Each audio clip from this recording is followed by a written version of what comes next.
You really gonna bark? Stop it.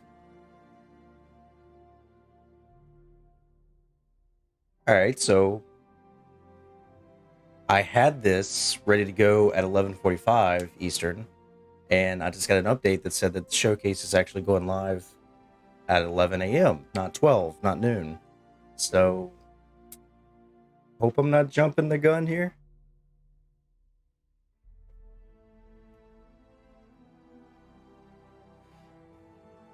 Guess we'll find out.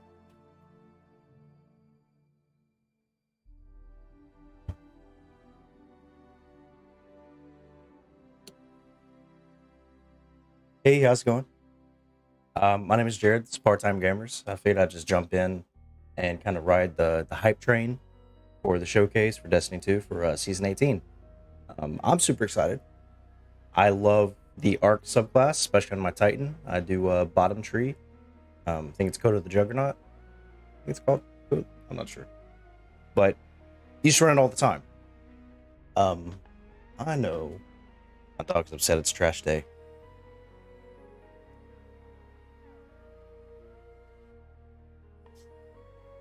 He's okay. I'm not gonna open the window though.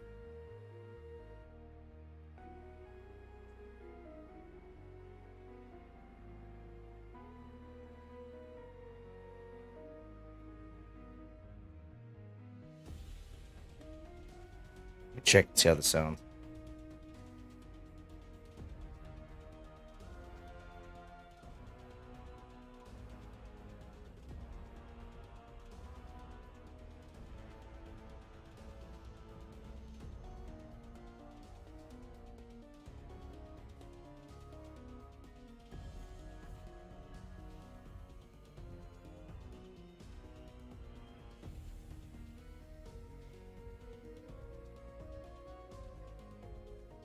I guess we're gonna find out if this is active or not live.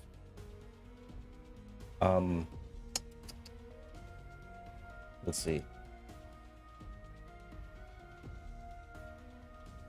I think that's good.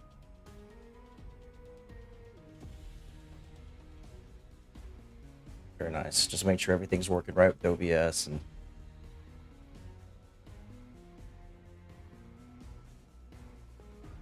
right.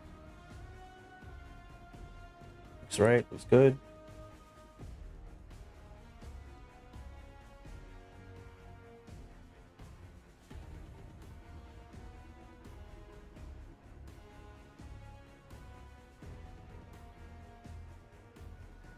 So anyway, hey, how's it going? Like I was saying, I'm a big so Arc 3.0 for Destiny. Ooh.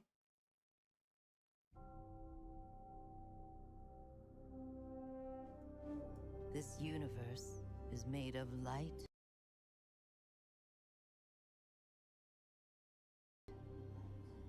and darkness. These ancient forces flow through all matter and energy in our solar system and beyond.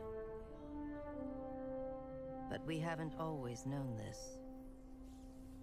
When the Traveler arrived in our solar system, they called it many things. A ship, a planet, a god. Its presence provoked and inspired great change. It terraformed several moons and planets.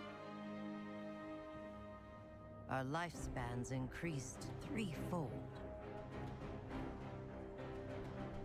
And we launched colony ships to settle worlds beyond our own.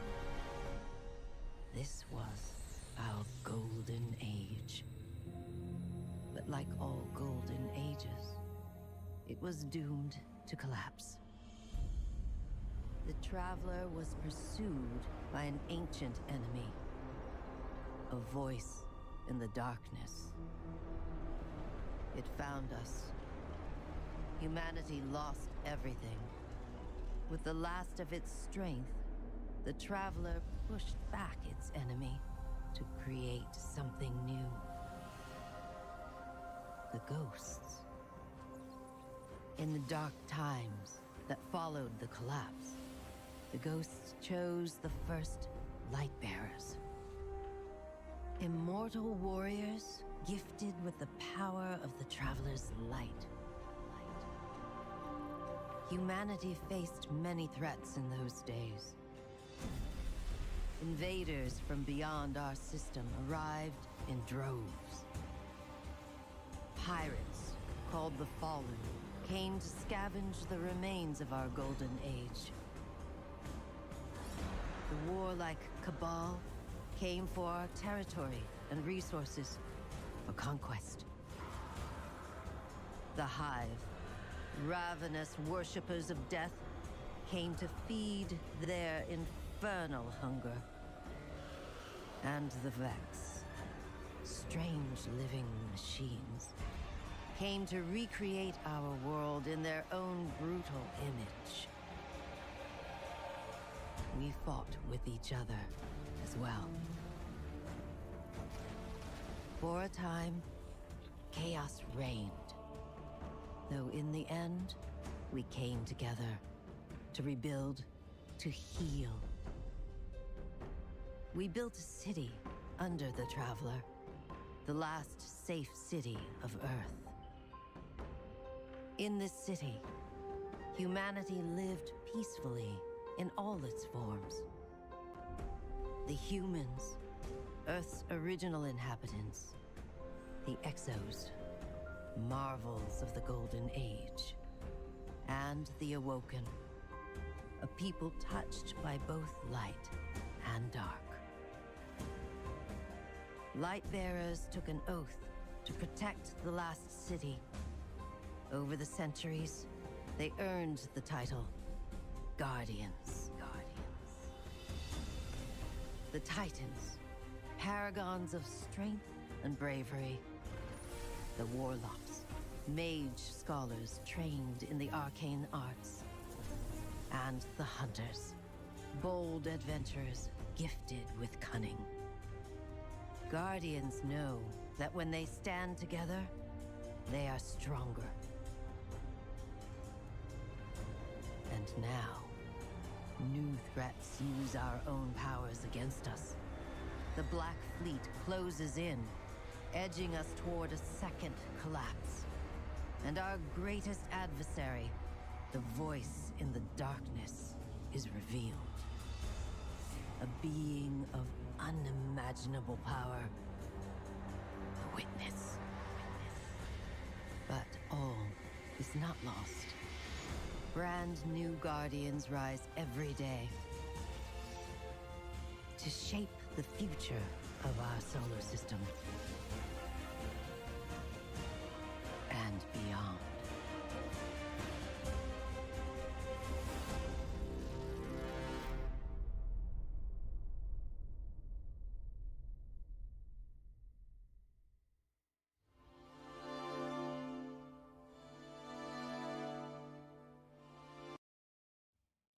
You know, give it to Bungie. I'm serious, man. Their cutscenes have been top notch lately.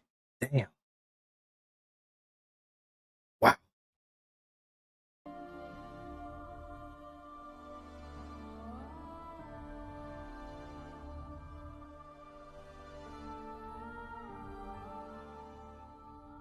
Okay, so 54. So it is at noon. That was cool. That was really cool. Like I'm glad that they did something like that. And even coming down to like the ghost scanning you at the end of that video, like that was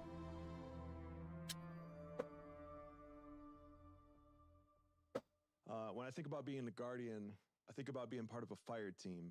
For me specifically, I think about being a fire team leader. I think about not only being a fire team leader for my friends, but also for my family. So many of my friends trust me with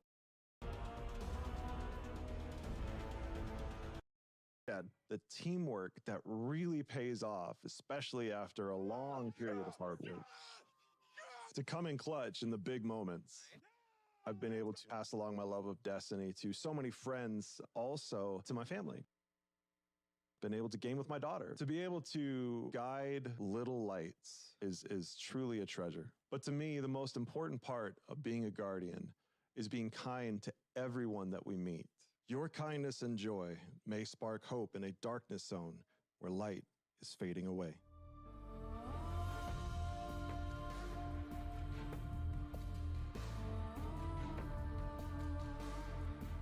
I think I baked like 1,000 cookies.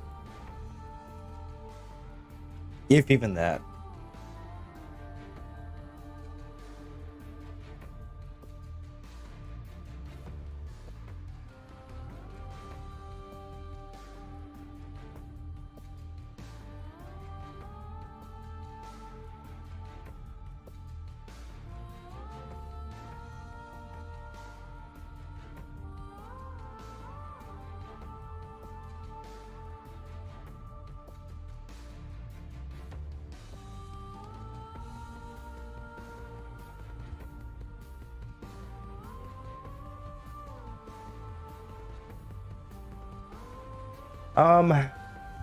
Thinking maybe during this time, maybe I'll do something else, but 50 minutes, holy cow.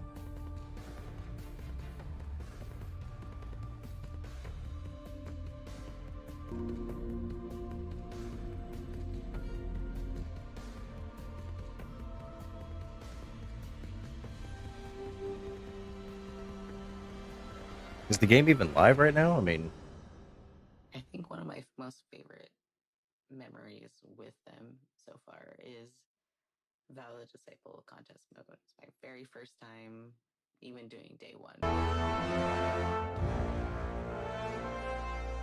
We didn't get it, but it was a good time.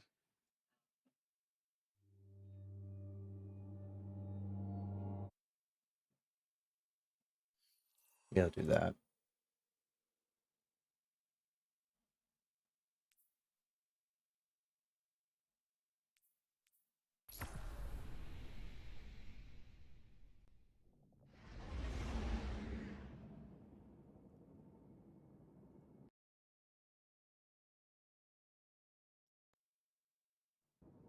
There we go.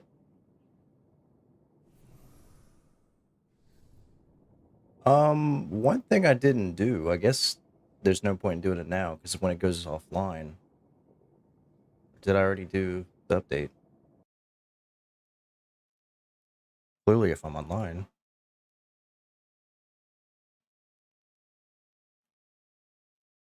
Check for update.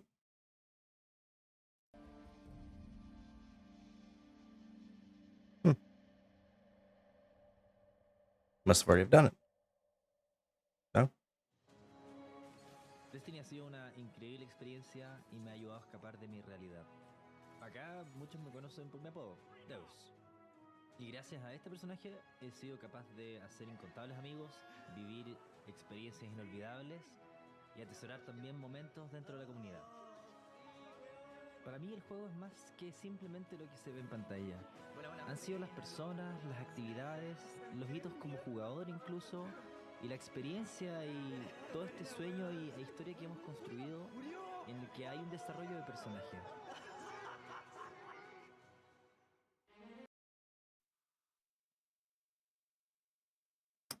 Maybe what I'll do now is just head to the vault, go clean out some vault space, because I have been meaning to do that. And while we wait,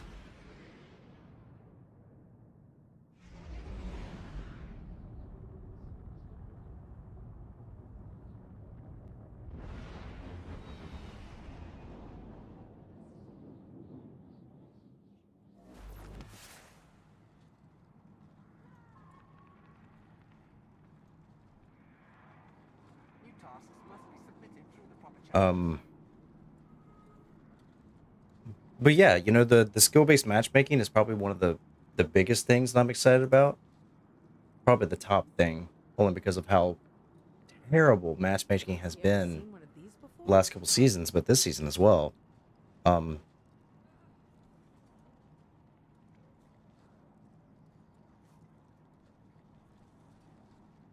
Yeah, it's been so bad. There have been matches where I'll be, you know, in a fire team of 3, me and my buddies, and we consider ourselves probably just, you know, above average, but not elite by any means. And we'll get, like, our opponents are way too good to be in our lobby. but I think it's because we're in a fire team and doesn't know how to properly like balance that. Hi. So we'll go up against another fire team of 3 that just demolishes our team.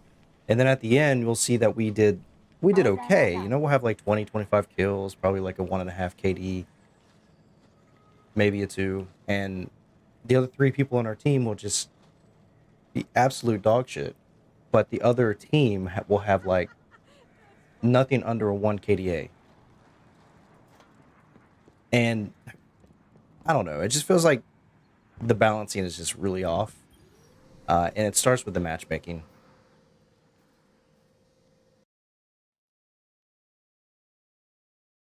That's cool.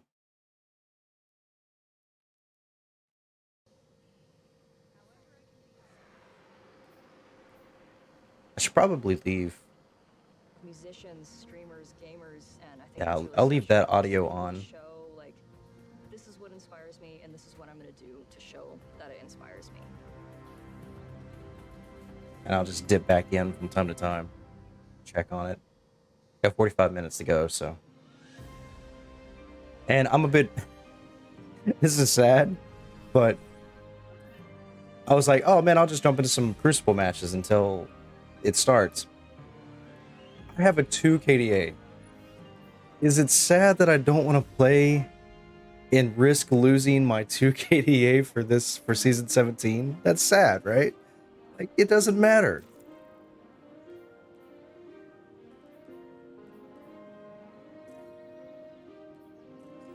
I mean, I don't know why it matters. Whoa, that's 666, dude. I did finally get over 100k on total Crucible kills. I mean, for me, that's pretty big considering I'm a part-time gamer. But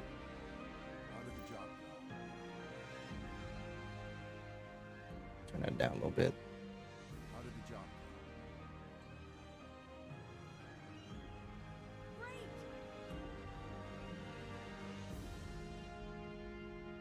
So yeah, I did fully embrace the Lullaby Splendor and just went max out resilience, recovery.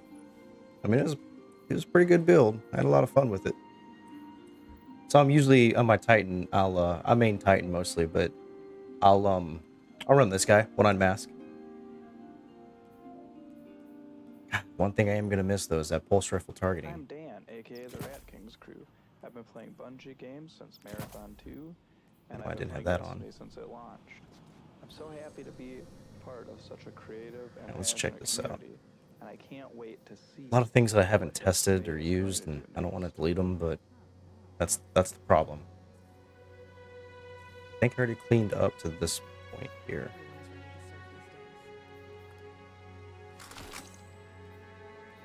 That's probably a good one. Push assassin.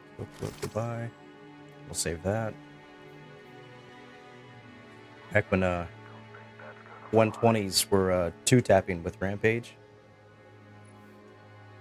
This one was so good. I miss those days. Rangefinder Vorpal, moving target Vorpal, surplus opening shot. This one. Gotta make those tough decisions. If I got 3 of something that's not either... Actually, I might just... I don't know, man. That Harmony's pretty nice. Needs Overflow Dragonfly. For somebody who's played from D1 to D2, Yeah, what goodbye. makes a Guardian is someone who, against all odds, keeps pushing forward, always making the advance, always moving forward. I was introduced to the game by a bunch of friends, military, law enforcement. I'm in the public safety field. Don't have a lot of time to play, but when I play hard. Long story short, a lot of those folks either got deployed. Having someone take the time and guide me through being able to play a game and not try to rush me through things, that meant the world to me. Where's that? All right. Oh, there he is. Yes! Yes! Oh my God! Don't know what happened, but I'm back. Usually people don't want to play with a disabled person, whereas with Destiny, I can jump in Weird. with T, I can jump in with my friends, and even when we just jump in with random blueberries in the community, we can still be able to help each other out, and that's why I love Destiny. Life he like bugged out on me. My friend, that was a bad choice. It's all about being able to reach out and pick someone up and being like, we can do this together. And that is being a hero. It's being able to lift everyone else up. It's not about you. It's about the fire team. That's what makes a good guardian, is when it's about reaching the end goal and reaching it together.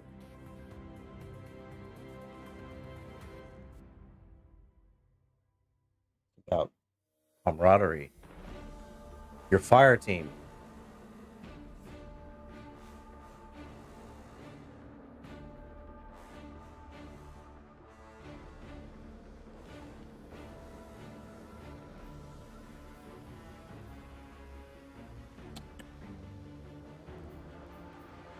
Left from gold, vorpal weapon. Can't take most of this weapon. It's such a terrible perk.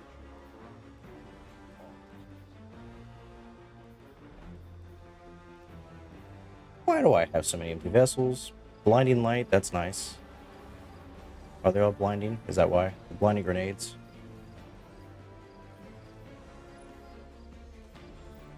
Spike. Explosion. Goodbye. Genesis, one for all. Protector, unrelenting. Those are both not that great.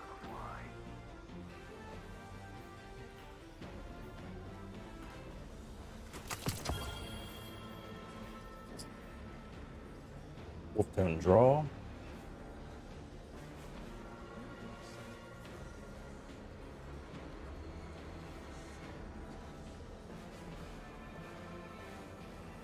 Alright, anybody just popping in?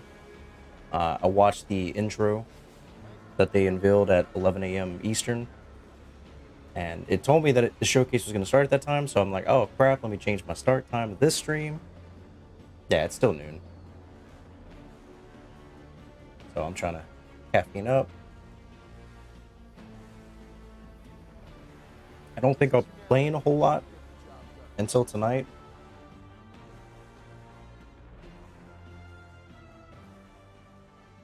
My buddies will be getting on.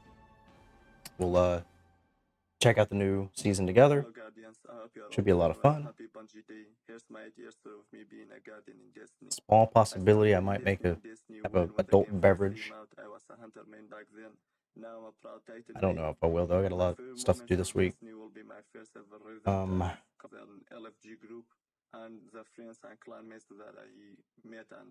turn this back up.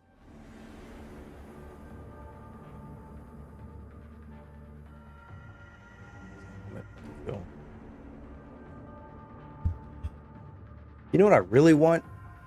A damn full auto as a setting.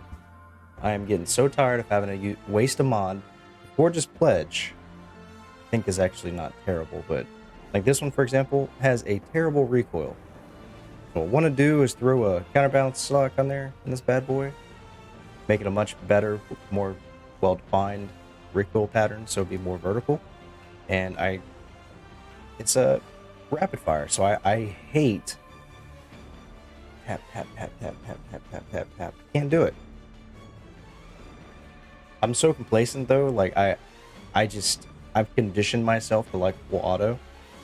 So even on like a high impact pulse rifle, I'll do the same thing. Why do I have so many issues in brace?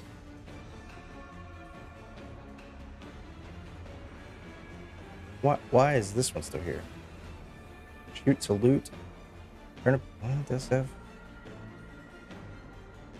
Use the weapon to break the shield of a combatant, or a guardian using their super will grant you an over shield.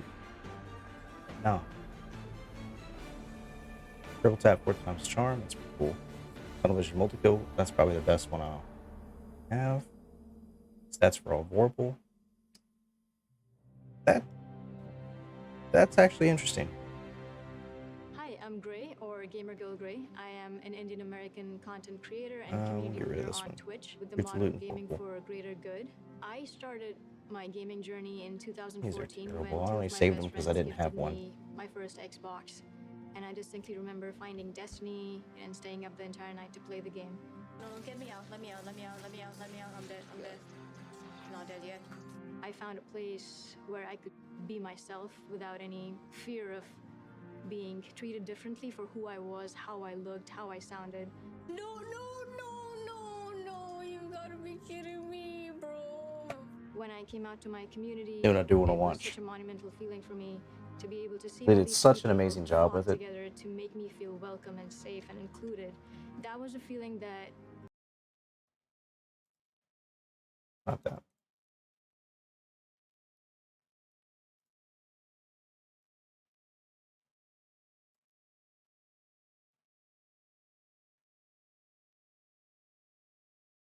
They had it saved.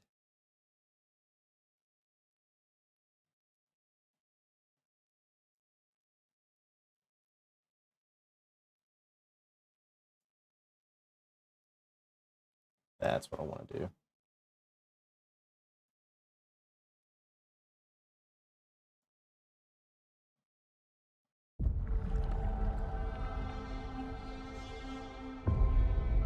Hello, old friend. I've chased you for a long time. Savathun, the Witch Queen. She infiltrated the Vanguard, weakening us from within. Stealing our most sacred resource.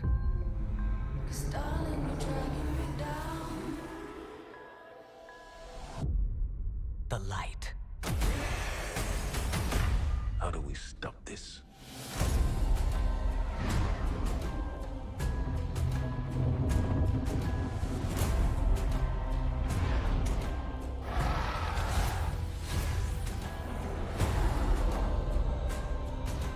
Welcome back, oh honored guest.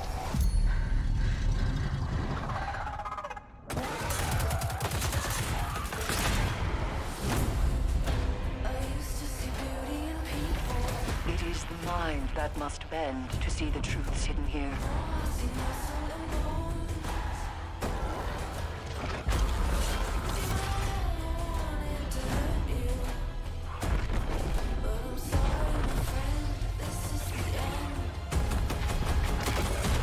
The game is yours to play now.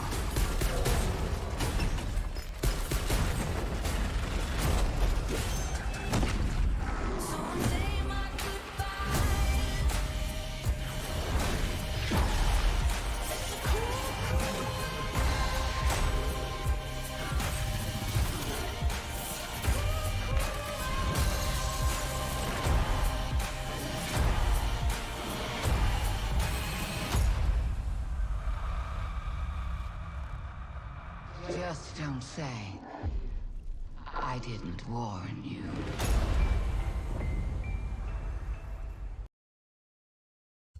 That is one of the coolest video game trailers I've ever seen. And it's all made that way, like made so powerful by that song. So it's by an alternative rock band called Fantagram, and they're actually pretty good, but that song just it goes hard, man. Yeah, it's so good, and it parallels so well with the Witch Queen story with Savathun. It's just damn. Bungie does good trailers, man. You know, yep, trailer's one of the best I've seen from Bungie in a while. Bravo.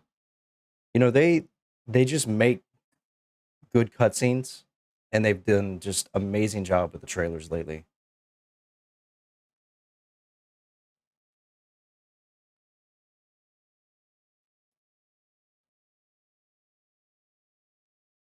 What's going on with the live?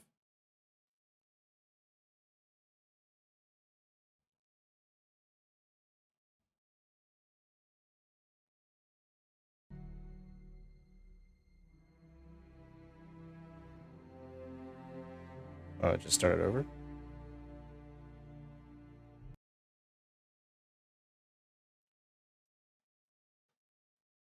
make 3D animated skits based off of content in the Destiny universe. Prepare to return to being a god-killing, time-breaking, paracausal space cowboy. At first, I created content that I thought was creative, stuff you hadn't seen before.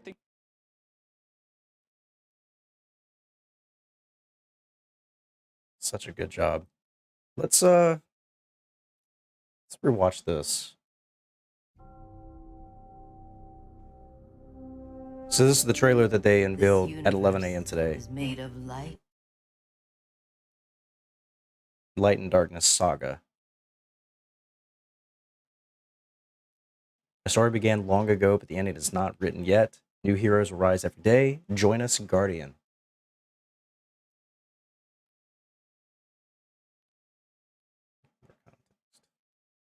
It's true.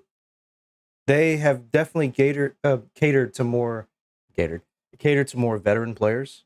So they're not really giving the new lights, like the people just coming into the game, a whole lot of attention. So it is great that they did this kind of cutscene trailer kind of thing to introduce you to Destiny. And I know they had a big uptick whenever Witch Queen hit, brought in a lot of new players, but this game is massive and it's going to continue for a long, long time.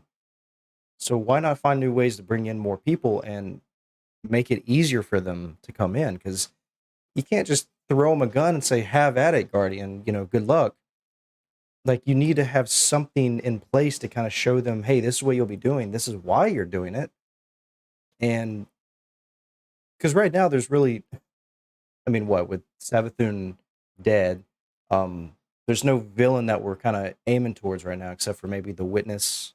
I know Gaul did that little thing at the end of the last season. But you can't say, this is who you're fighting. You need to just say, this is why you're fighting. I don't know. Let's watch it.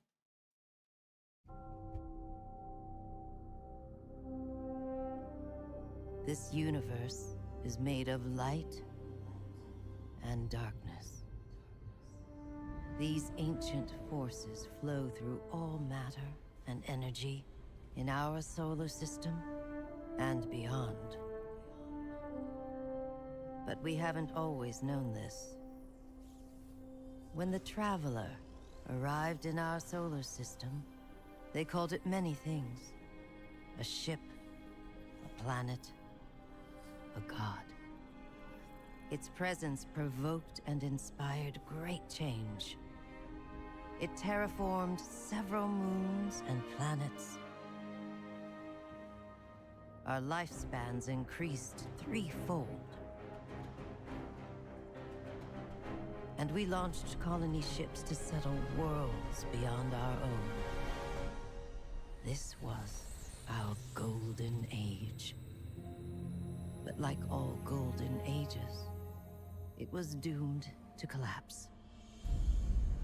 The Traveler was pursued by an ancient enemy, a voice in the darkness. It found us. Humanity lost everything. With the last of its strength, the Traveler pushed back its enemy to create something new. The ghosts. In the dark times that followed the collapse, the ghosts chose the first light bearers. Immortal warriors gifted with the power of the Traveler's light. Humanity. What?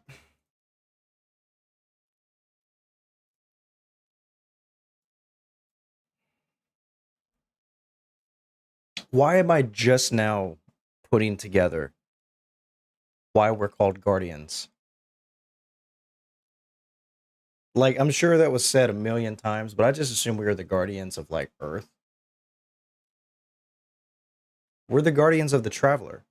Not even of the light, of the Traveler. The Traveler created the ghosts, and the ghosts created the guardians to protect the Traveler.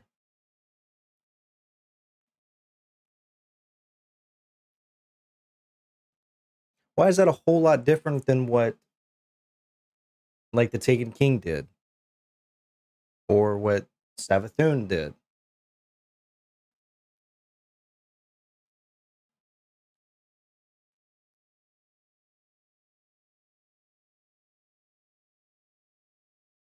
I don't know. This is going to be, I'm telling you, some crazy twist, which I hope. This is awesome. This has got me actually interested in.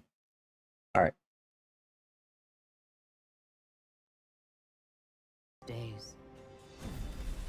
Invaders from beyond our system arrived in droves.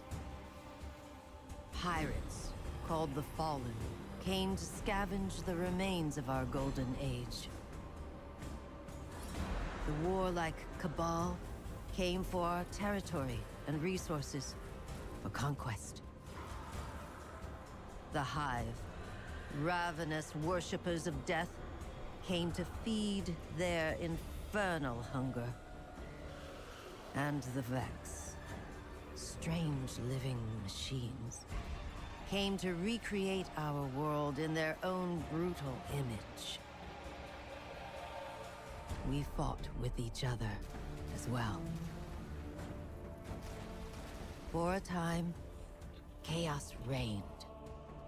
Though in the end, we came together to rebuild, to heal. We built a city under the Traveler, the last safe city of Earth.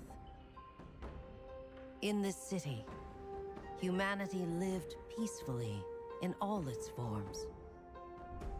The humans, Earth's original inhabitants, the Exos, marvels of the Golden Age, and the Awoken, a people touched by both light and dark. Lightbearers took an oath to protect the last city. Over the centuries, they earned the title Guardians. The Titans, paragons of strength and bravery. The Warlocks, mage scholars trained in the arcane arts. And the Hunters, bold adventurers gifted with cunning. Guardians know that when they stand together, they are stronger. And now, new threats use our own powers against us. The Black Fleet closes in, edging us toward a second collapse. And our greatest adversary, the voice in the darkness, is revealed. A being of unimaginable power. The Witness. But all is not lost. Brand new Guardians rise every day to shape the future of our solar system and beyond.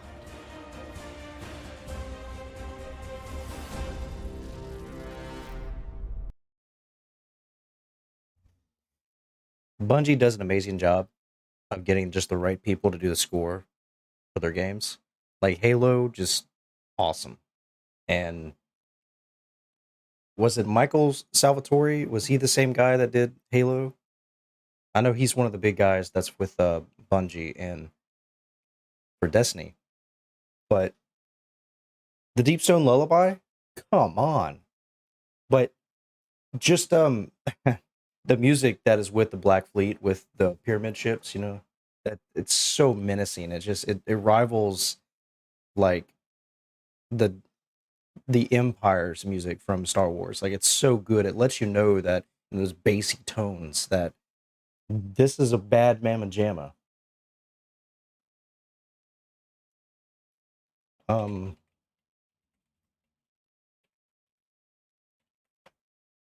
There is a version, this guy right here, Chris Norton. He does this piano version of Deepstone Lullaby that is just, it's beautiful. We're going to listen to it because I want to hear it again.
I mean, come on. Ugh. Damn, that's so good.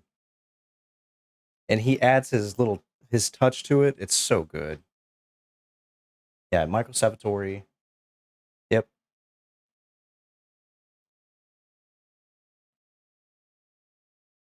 Jeremy, I agree with you completely, buddy.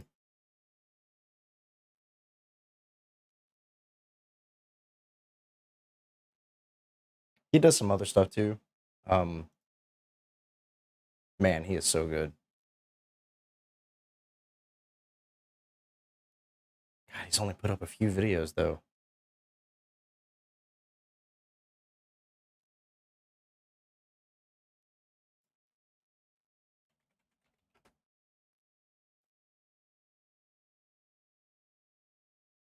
So good. Well, that's just my point. Like, it's not just the unbelievable, cinematics, the great environment, and now the story. Like, they're doing such a great job with the story, starting to round things together. I mean, they're retconning a few things, but I mean, rightfully so. But the music for me is just so good. Like, they just, man. Hey everybody, I'm Tej, and I'm a guardian. What makes me feel most like a guardian is being able to be me. We all choose to represent ourselves in different ways, and when you learn about someone's guardian and the legend that they've written for themselves, it teaches you something beautiful about them. I strive to create a space online through content creation that people can just come as they are, and we can all just celebrate in this beautiful world that Bungie's created for us. There's something really amazing about being able to connect with people through a shared interest without the fear or anxiety that comes with thinking that you have to be something you're not, or thinking that you have to conform to a certain ideal or worldview in order to be respected or loved. So I hope that on this Bungie Day, we all can remember what it means to be a guardian. We all can remember to rally around each other, to show the love, spread the good vibes, and push back the darkness. Hell yeah, brother.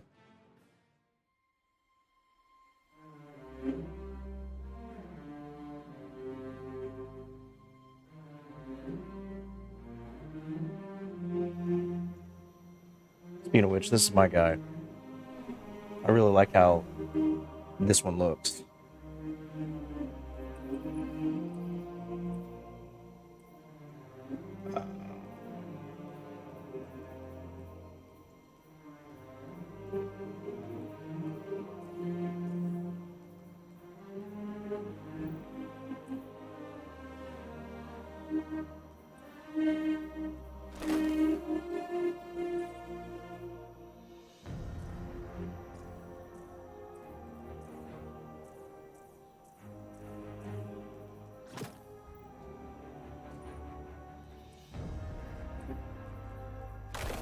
Yeah, one day I sat here and I focused on getting 3 spots into the hundreds, and thankfully was able to, finally do it on my Titan. My other 2 characters, not so much.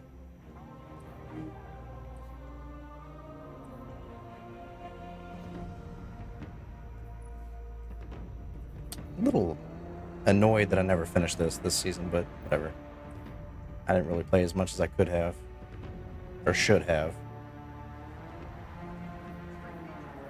I'm even down to this guy. I didn't even finish this.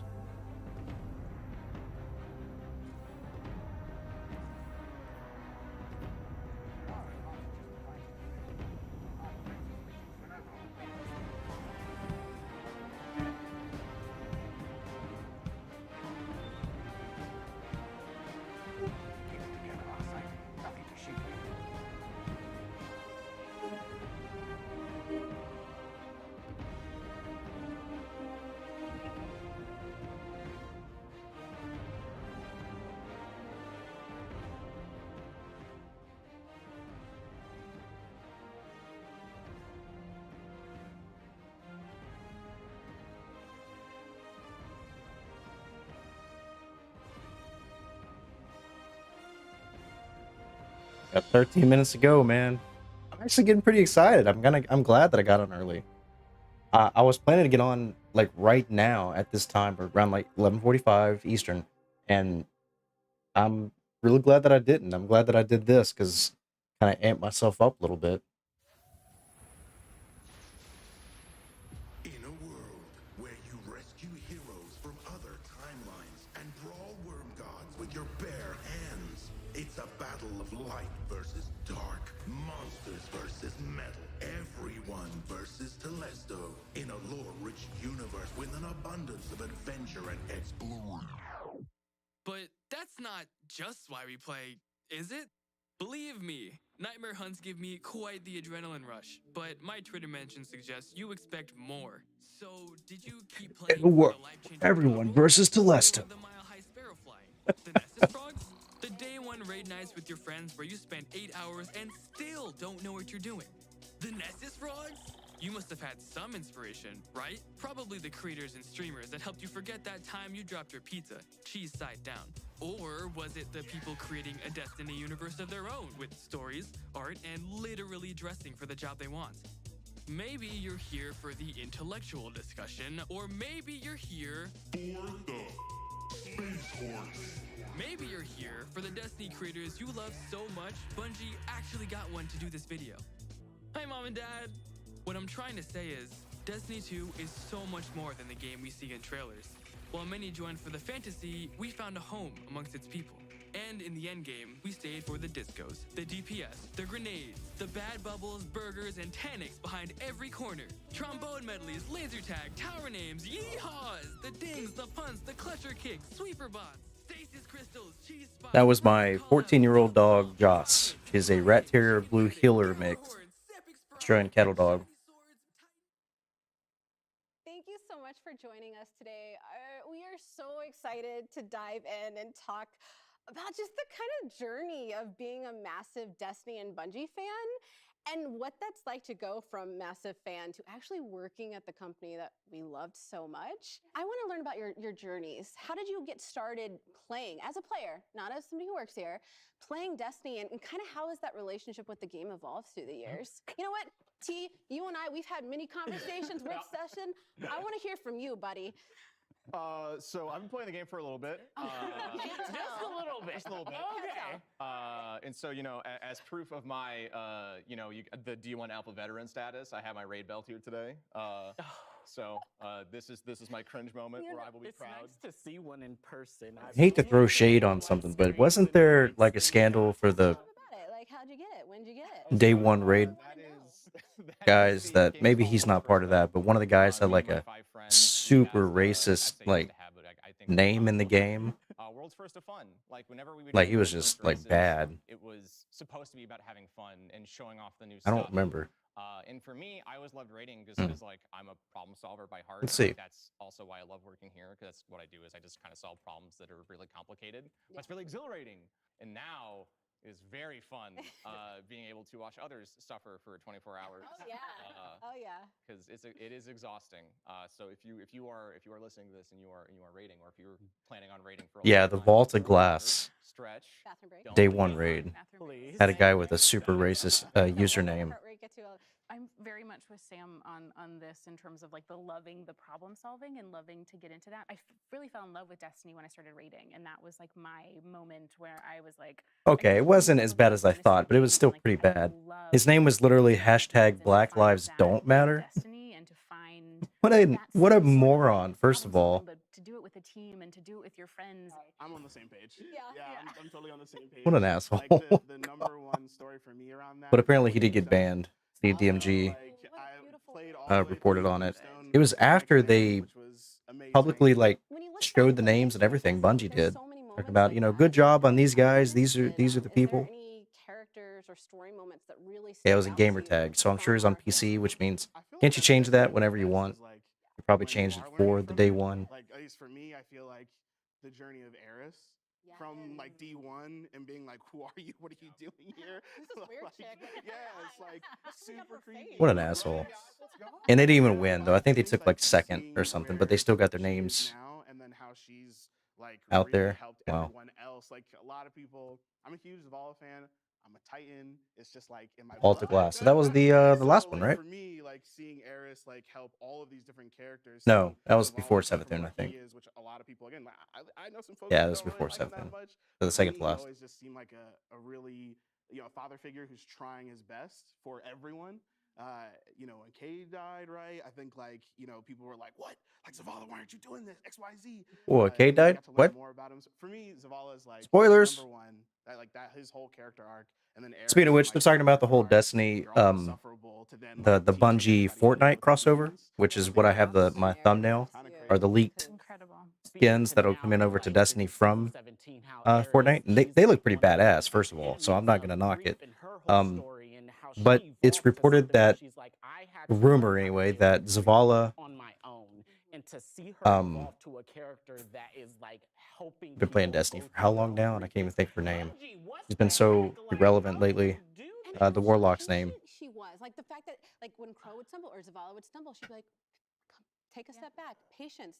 And then Cade 6, obviously. So the original Vanguard. I think what we've seen in the last couple of seasons, yeah, Core Ray. incredible narrative team and just diving deeper into all of the characters. I think Her. that's one of my favorite things that we've seen. So I think the skins of her, from where we started to where we're at now is just that Zavala, dive, and I know kind of where and possibly Cade 6 will go over to Fortnite. But Cade 6 hasn't really been relevant for a couple of years, right? Since Forsaken? It just makes it more than So I bet, oh man, it'd be a great kick to the nuts for my buddy Bio. If they did Crow, Zavala, Ikora, and Crow. Then you do a little That'd be emote great. dig at the end. Yeah, exactly. And it all somehow makes sense. Oh, you can't even see Crow anymore. Yeah. But how cool is it that we're here now? And I'm kind of interested, knowing your long relationship with this game before you even worked here. And then that we're sitting on this couch getting to 6 minutes. talk about the things that we love the most. How has that been making that transition? What was that inspiration that drove you to be like, you know what?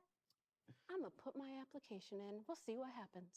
This is my first gaming studio for sure. Yeah. It's getting into Bungie is interesting because I always wanted to be in tech. That's really where I started. For Destiny specifically, I played it every day, but I never really thought of it as a place to work until Black at Bungie.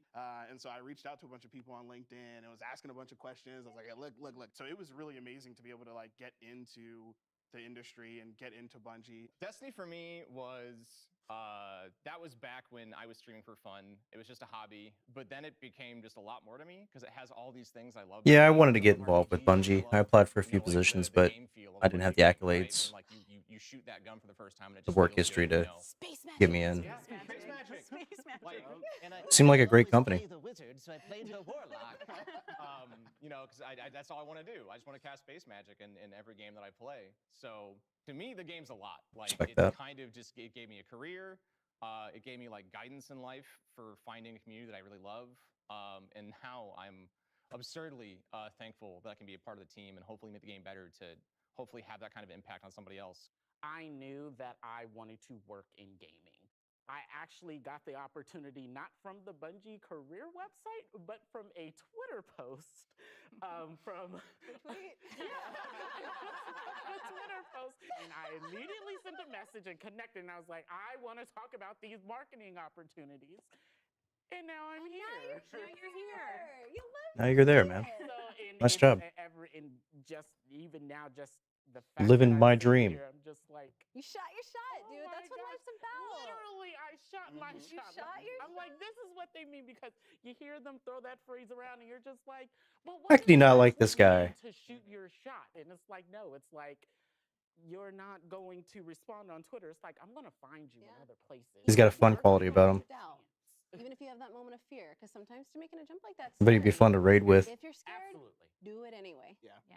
The leap into Bungie was really similar to Will's story. This is my first role in gaming, so it was this huge leap to. I had been working in marketing for a long time, but I really wanted to make the switch to something that I'm really passionate about and something that I love, because I think that's what makes work so magical, is when you get to work on something you really care about and you really, really love and you feel passionate about. So that for me was the kind of thing that pushed me towards shooting my shot and taking my shot a couple years ago, and It's gotta be the phrasing of this little interview is shooting your shot. I'm guessing this is pre-recorded. This isn't live. where it feels Maybe it is. I don't know. where you're like, what is happening? This is very, very, just like to have that, like, we all work at Bungie now. Like, we get to contribute to that thing that we all love so much, and that's incredible. I'm sorry, but that's such a good point, because there's so many people that ask us like advice on how to get in, and I was rejected numerous times before finally getting that spot. And you know, I know it breaks my heart because so many other people are in that same position, and then they stop chasing that dream, because like, this isn't my first gaming job. I've been working in this industry for almost 20 years and as a journalist, and it was really scary to make that jump. I felt like it was right. I kept applying for narrative, and you know, granted, I sent them not appropriate fan fiction as writing samples, so I get it. Like, no hard feelings. I get it. And they were like, you know, it was just, they were like, hey, we think you'd be a good fit for community. Like, let's put you through that interview process, and we did that, and it was scary at first, but the more I kept interviewing, I was like, wait, no, this was made for me. Like, this is what I was supposed to do. And it was funny because all of that trepidation that first week left, because I felt like it was family. I'd like to think that Bungie gives space for that human condition, that human element. It's a place where I can feel like I can be myself. It's a place where I am being taken care of. And I'd like to think that, you know, we're not perfect and there's things we can improve upon, but we try to talk about those things. Well, thank you guys so much for joining us today. It was honestly so much fun just diving into All right, this well, maybe it a is little live. bit, I don't not know. just like as devs and working on Bungie side, but as players before that, and the journey into that. I'm really also excited for the upcoming showcase, so I'm gonna need you. Yeah, it's live. Old friend.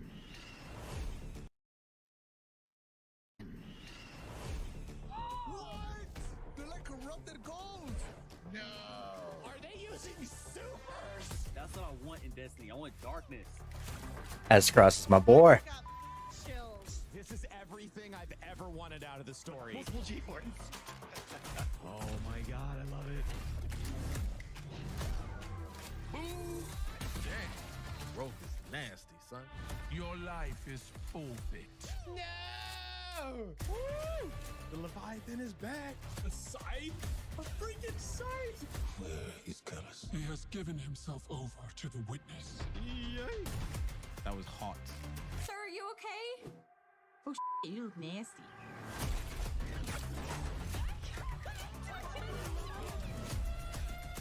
What the frig? Is that the witness? Man, that's crazy!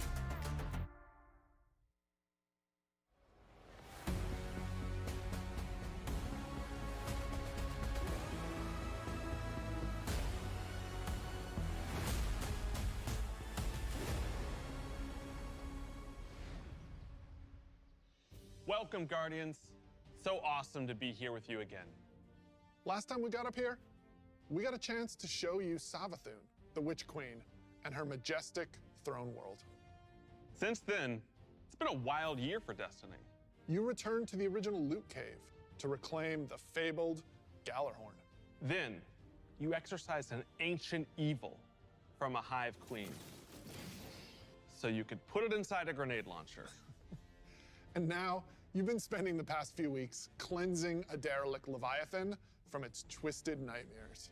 In fact, the last year has been the best year we've ever had in the Destiny community. I hope you can feel it as well.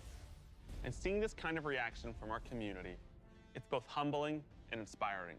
Because our team here at Bungie, we're not just developers, we're also guardians. We're trying to build what we'd love to play in Destiny, and that's what brought each one of us here.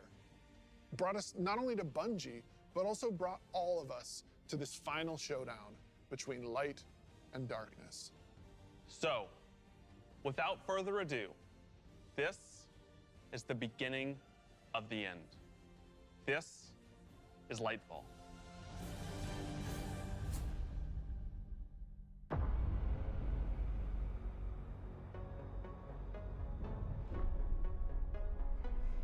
When they see this glorious end, they will come for us.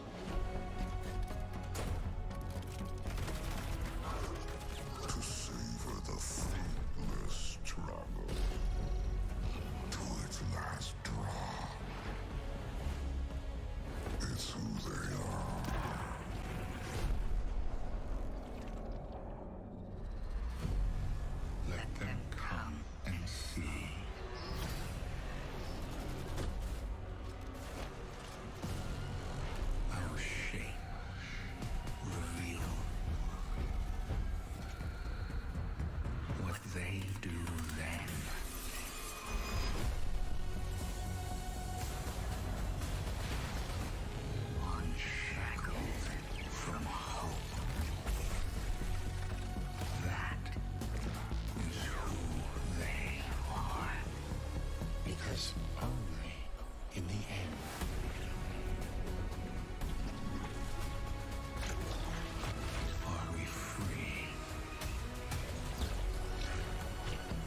I've seen that thing 100 times now, and every time I see it, I still kind of get goosebumps. Instantly, I had chills. It's all here, it's all happening now. Things are finally coming to a head. Thematically, we really have been honing in on that kind of bombastic, big set piece approach. It's gonna be over-the-top action, adrenaline pumping, like the whole time. This is really kicking off the conclusion to the Light and Dark saga, where we finally face down this foe that we've been anticipating facing for so long. It's pushing it to 11. We've been hinting at this malicious force in the darkness that's been our enemy behind a lot of our conflicts. We revealed that enemy, we put a name on it and put a face on it, and that enemy is the Witness. And the Witness is coming with its newly empowered disciple, Callus. Callus is really crash landing with a new and more powerful army than ever before. They've got new powers, they've got new armor, they've got tormentors. Where is that though? What's the location? Than we've ever faced. Callus is taking that army that he's bringing with him to be the harbinger of the Witness's doom. Definitely showing off that new This is such a subclass too. pivotal That's pretty moment cool. For Destiny, everyone is coming to have a last stand with Callus and the Witness to really avoid the next collapse, something that we've been trying to avoid ever since Destiny 1.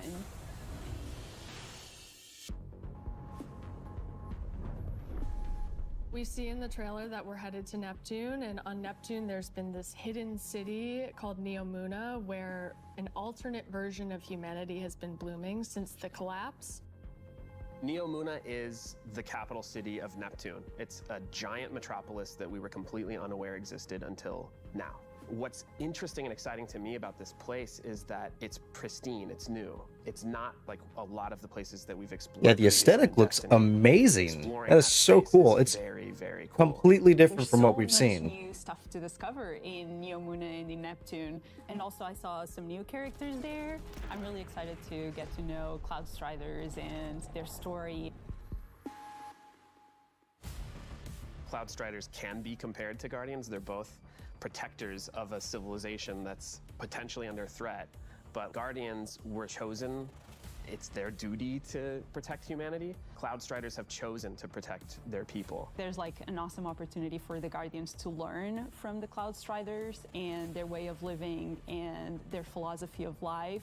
So we've got the newness of that city, the newness of the Cloud Striders that we've never been aware of. And then, of course, you get a glimpse of this green energy. I wonder what that is. Strand is the Looks new kind of power that we evil. discover here. Something that's unique about Strand, unlike any of these other powers we've ever had before, when you play through Lightfall, you are discovering this power for the first time. No one in the universe ever in the history of Destiny has used Strand before. This is the Guardian discovering darkness on their own and learning how to shape it and manipulate it and use it against Callus and his forces and, you know, have fun in the new urban environment of Neomuna. You are really gonna have to prepare yourself for a wild ride. We just got a glimpse of our new destination, Neomuna, our new foe, Callus and the Shadow Legion, paired with the Witness, and a very brief glimpse at Strand, but that's just barely scratching the surface of what this release has to offer. Right, like what we've just seen in that trailer is just the tip of the iceberg, and we've got a whole lot more we're excited to show you coming up. Last year, we wanted to return to our studio's roots in creating some of the best shooter campaigns in the industry. That's been our legacy since Halo, and we tried to push that front and center in The Witch Queen. And it's about more than just guns, but creating an adventure in a handcrafted world full of surprises. Then, we added the legendary campaign option, because great combat needs to challenge you, to test your thumb skill, your tactics, and your build crafting. And we heard loud and clear that you want more of that. In fact, 2 out of every 3 players that completed the Witch Queen campaign did it on Legendary. You tested yourself against the Witch Queen in her Lucent Hive and rose to that challenge. And then you let us know it was one of the best shooter experiences that we've ever made. So with Lightfall, we want to push that even further. We want to give you the best Bungie action experience that we can create with the brand new Lightfall campaign. Lightfall is going to change the way that our players move, fight, and explore everywhere in Destiny. Neptune is this fantastic destination. The capital city of Neomuna is a really fun place to explore, and it's this bright neon metropolis. There's a harbor, office buildings, an arcade. This is a city. That's kind of what I was thinking. Is like that's what we expected some areas of Earth to kind of look like. This blooming metropolis. I mean, it's a different environment than we're used to because it's. Places that you couldn't before. Look at that up there. I mean, wonder if I can grapple to there. That's actually really cool. I didn't expect them to do that. New location, sure, but not to go in that direction. It's a city that has lived through the collapse. Neptune now has to deal with the cloak being pulled back and them being revealed to the world and are now central of the conflict. Callus has taken his capital ship and just like planted it right down in part of the city, and it's Cabal-occupied territory. It's a city under siege. You've got this infiltrator vibe at times where you feel like a tactical team going into a skyscraper. Are the Cloud Striders? Are we going to find out they're the creators of the Traveler? Is that what's going on? That's one of their weapons since they're so advanced. That, like, characteristic Cabal brute strength. Because they said they're a lot like the Guardians, but they're the ones who chose. Like that's their duty. We were chosen. They chose to do it, so they created. Super, take away some of your abilities, and then they fight alongside these terrifying new pyramid units called Tormentors. As part of his discipleship to the Witness, Callus has been upgraded, and so the Tormentors that they've brought in are these impossibly huge, unstoppable behemoths. They wield scythes, they can attack from a distance, they can bring you in close, they can drain your very life force from you. They are basically embodiments of terror. It's like a boss character within the battlefield. Your stomach drops. You're like, okay, I'm playing through, I'm having fun, I'm popping heads, doing this thing, and then boom, there it is. We've got all the new stuff going into the game. Strand, Tormentors, Shadow Legion, a cool new environment. These are all a great setting for a new Legendary campaign, and we're still making sure that we go through and we tweak and tune and we balance the encounters to have that right challenging level of difficulty for players. The Legendary campaign was a huge hit coming out of the Witch Queen. It was the first time we had done that sort of elected difficulty where you could really test your skill and test your power. And so we're going to bring that back for Lightfall. Of course, you're still going to have that higher reward tier, and we still want to make sure that you get that inside track towards being raid ready. Everyone back in the studio is so hard at work on Lightfall, putting in the details and making this whole release come alive and continue to surprise and delight players. I am so excited to get this out. Lightfall is unlike anything players have seen before in Destiny, and it's another step that sends you hurtling to the conclusion of the Light and Dark saga.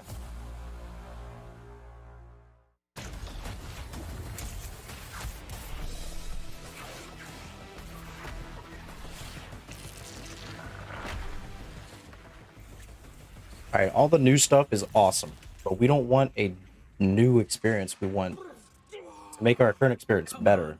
Amazing. I'm super excited to At least dive I into do. Strand and talk about all the new stuff that we just saw. Strand, like Stasis, is a power from the darkness. Unlike our light abilities, which are all about creation, darkness is more about consciousness. Strand is psychic energy that forms this extra dimension, or this sort of matrix that connects everything together, connects all living beings and all minds. And you, the Guardian, are sort of gaining the knowledge and gaining the power to peer into this alternate psychic universe and begin to pull at these threads and tug at these wires that are connecting all these living beings. When Guardians learn how to use Strand, it's almost like this third eye opens up. It's about peeling back the curtain of reality, taking those connections and then weaving them into new objects. Yeah, and it's pretty cool to see them come together. Like, it's always been there, and now that we can tap into it, we can use it for our benefit, whether it's through movement or through damage. Strand has a grappling hook.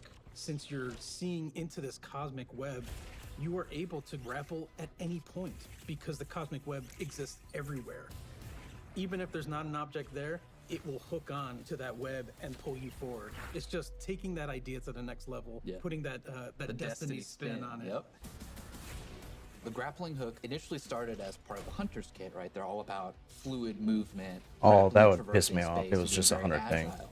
But as we were developing, it's like, oh man, this feels like it's too much fun to just keep it to one class. It right? feels a little gimmicky, So we made the call to expand but super cool new because they're gonna ability have all these jumping puzzles that you have to do it to get around. It doesn't feel like it's there on the to design actually side, help your we mobility. It's wanted there just to be come another up gimmick. with how each of the classes interpreted this additional psychic dimension. I'm sure I'm like, in wrong. their It own looks way. like it could be a lot of fun.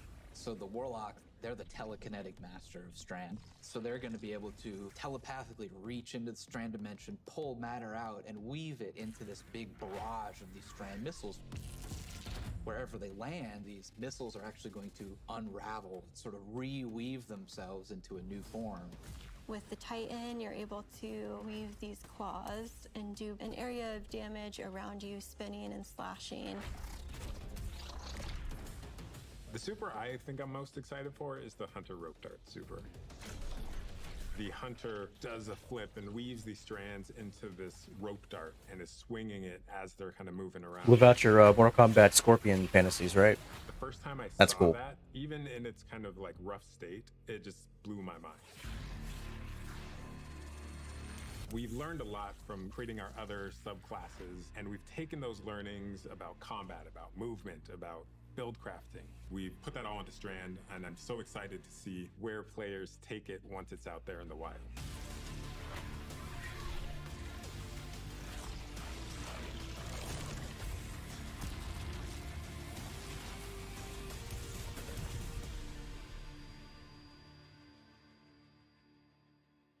Destiny is a game that gets even better when you play with your friends. We want to create communities that are welcoming, inclusive, and that let you bring your old friends and make new ones. And since last year, over 5 million new Guardians have joined our ranks. We believe that there are still millions more of your friends that would love to play Destiny with you. And the things that you want to see us improve in Destiny are also exactly what's going to make it easier to convince your friends to come and check out the game. It should be easier to create custom, incredible builds. Easier to find people to play with. Easier to swap from being that boss-melting, storm chaser. Exactly what I was talking about. They need to make it more accessible to newer people, newer players, and behind Dead Man's Tale about shooting, time. Titan's Rampart crutching Sentinel. And if none of what Joe just said makes sense to you, we want to fix that too. Because it's not about removing the depth that makes Destiny so great. It's instead about allowing everyone to dive deeper with ease.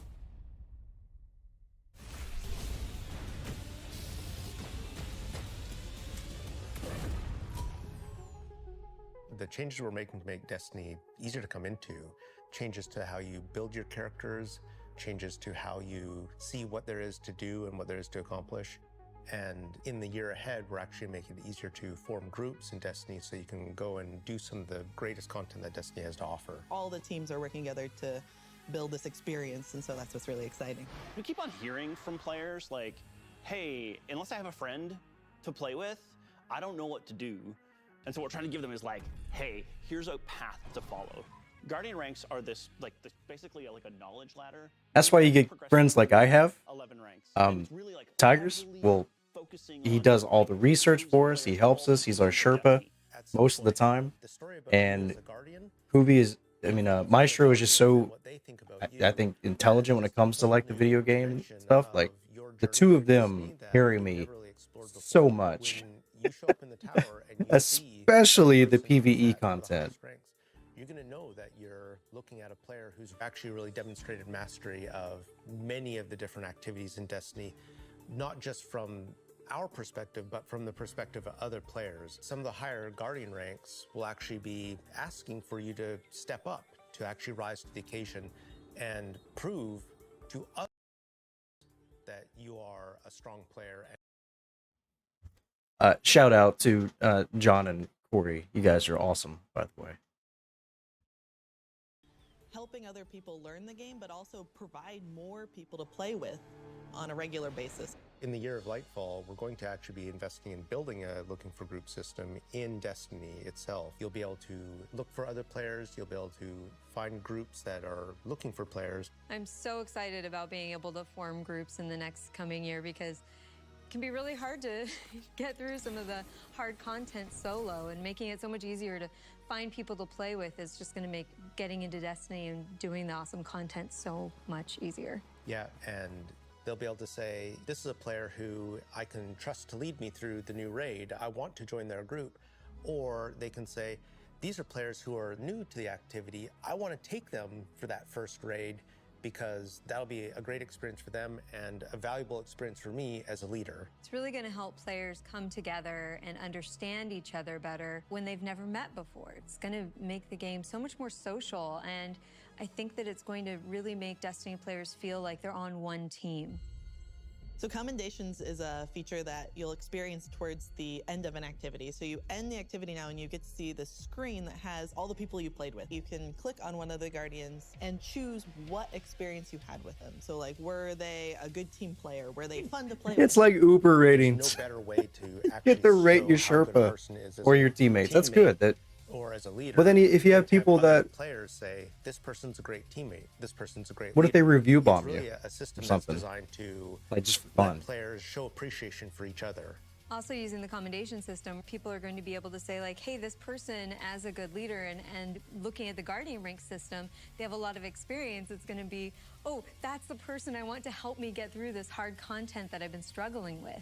Social games like Destiny give you an opportunity to like really connect with other people and do things together and get to know each other. And with a system like LFG, you're making it so that more people can get that experience started than ever before. Both the loadout screen and the mod manager are completely new features. The mod manager is meant to make build construction Destiny a lot easier. We all love our fashion game. Fashion game's amazing. And so we're going to take what we did for the fashion game and we're bringing it to the Buildcraft game. There's going to be one screen where you can go to and do your entire loadout for your character. It's going to be amazing. So you'll be able to save the build that you've put together as a loadout and then switch between those things as you're going from activity to activity. Yeah, I feel like with the new release of Destiny and the commendation system mixed with Guardian ranks, we're giving players even new aspirations. It isn't going to be just about power level. It won't just be about gear. It's also going to be about that Guardian rank. It's going to be about those commendations. It's all the ways that we're bringing players together.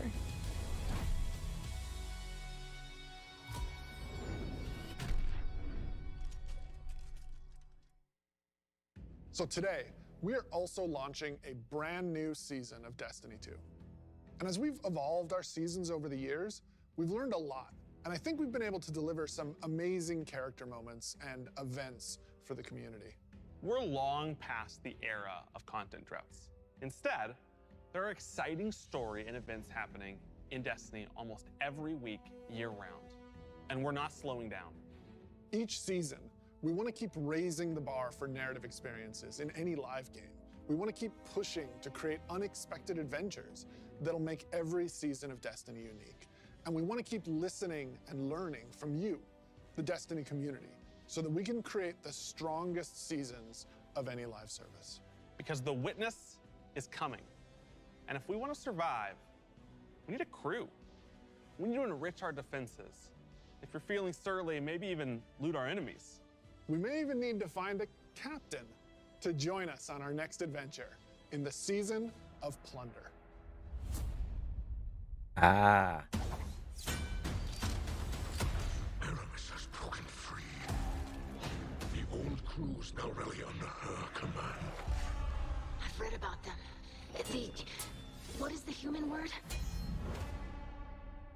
Pirates. The full vanguard should be rallied to deal with these outlaws. Well, anchors away. Now go show those pirates what happens when they crush Spiderhead.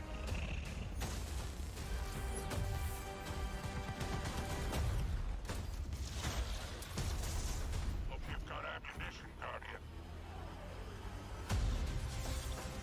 Time to blow this rickety barge.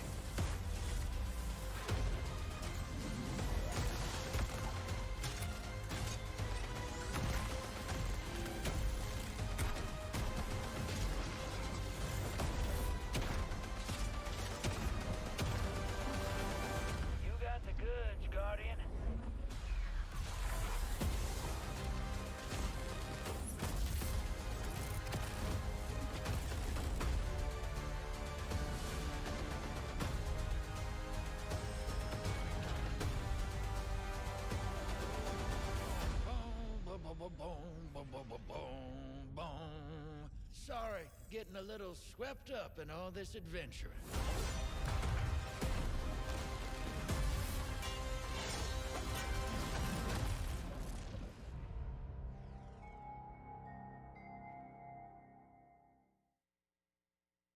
What are you most excited about for Season of Plunder? Arg! Is this that famous Johnny Depp crossover I heard so much about? Dig up buried treasure. We are unearthing a lot of mysteries and secrets. We're swashbuckling onto enemy spaceships. And then we're also learning a lot of things about some of our favorite characters. We're gonna have an adventure this season. Season of Plunder kicks off with Aramis being freed from her icy prison. She's collected old, fallen crews of pirates and rogue cabal together in order to hunt down mysterious relics and treasures. It's time to meet your end. So Guardians are tasked with stopping Aramis from collecting these relics. And in order to do that, you have to create your own crew of shady dealers and backroom brokers. Drifter, Mithrax, Ido, and Spider are going to be helping you. Anchors away. Ready when you are, Captain. That's the beginning. We're gonna find of out where Season of Spider's Plunder. been this whole What time. you're going to be doing is forming a pirate crew of your own. You're going to fill it with different crew members that you can recruit over the course of the season.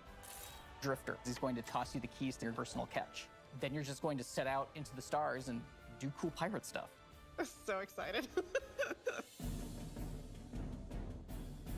This season, we have multiple brand new activities coming that will really give you a sense of being on a pirate adventure. One of the mainstays of this season is a new 6-player offensive called Catch Crash. When I saw the concept for the catch with the big mainsails on it, I just said, oh my god, this is going to be a fun season. Just like seeing Catch Crash through the different iterations, like fighting on the deck of the ship. You get to become your own ammunition and launch yourself from a cannon to the other ship, and you are the weapon, so you're gonna go mess them up. The second big activity we have coming this season is called Expedition. You're going to be guiding a massive drill that's looking for this buried, hidden pirate treasure, and you're going to have to be fending off of all these pirate crews trying to protect their hoards. And then our final new activity coming this season is what we're calling Pirate Hideouts. We have so many like different little maps that you can piece together fragments of this season, and they lead you to the lair of the Pirate Lord, right? Their hideout. These are their caves where they're hoarding all of their amazing treasures and their mysterious relics. These relics are mysterious objects of dark power, and they're all over the system. We don't know exactly what it is they do yet, but if Aramis is trying to collect them, it's nothing good. Taking the opportunity to line the ARC 3.0 update with the Fallen, it just ended up working out perfectly because you got all the simple ARC weaponry and the ARC shielded captains. It feels right with that release, almost like we planned it. ARC is a damage type that's about proximity, right? It's about going fast. Boy, Risk Runner is going to be so good this season. My God. It's with Fallen, it's going to be arced all the time. I mean, it's you don't want to exactly what he said. Unbridled aggression to the max. Hunter is really about close range action, being fluid and dynamic and agile, evasive. So we're going to give Arc Hunter a new super. We call it Gathering Storm, where you summon your Arc Staff, like twirl it above your head and then launch it out, and then it will embed into the ground or into like bosses or mini bosses or champions and jolt them. Like a big lightning strike will strike the staff and overcharge it. And while that staff is overcharged, it'll start Tesla coiling little lightning bolts out at nearby enemies. Warlock is kind of this elemental conduit. You are a class that will turn yourself into lightning. You will create things out of lightning. Previously, we had this exotic armor piece called Getaway Artist, where you consume your grenade and it'll make a what we call a sentient arc soul that fires faster and does more damage as a result. So we decided to roll that into base arc soul behavior. Anytime you are amplified, any arc soul you have from any source will become the supercharged version that will fire off just rapid fire bolts. Titan's about being this unstoppable freight train. It's about this constant movement. So we gave Titans a new movement option, something that we felt like is going to be competitive in this new environment of air dodges and air slams. That's a new ability called Thruster. And it's all in first person. It's all very much in the heat of the moment. You see it happen. Its whole property is like rush down or get away. It's a movement tool to the max. There's going to be this new melee ability called Thunderclap, which is like an amazing thing where he like charges his fist all super flashy. It's our first ever charge melee, so you hold down the button, and as that cocks back and charges up, you'll end up doing more damage and getting a little bit more range. And speaking of like the whole goal of deleting things, I believe in PvP a full charge is a one-shot kill. It is, oh yeah. It's a little skillful to like pull off because you're gonna have to really read your opponent here. The whole through line with Arc is like, it really isn't that complicated. It's move fast, hit hard, and stay alive.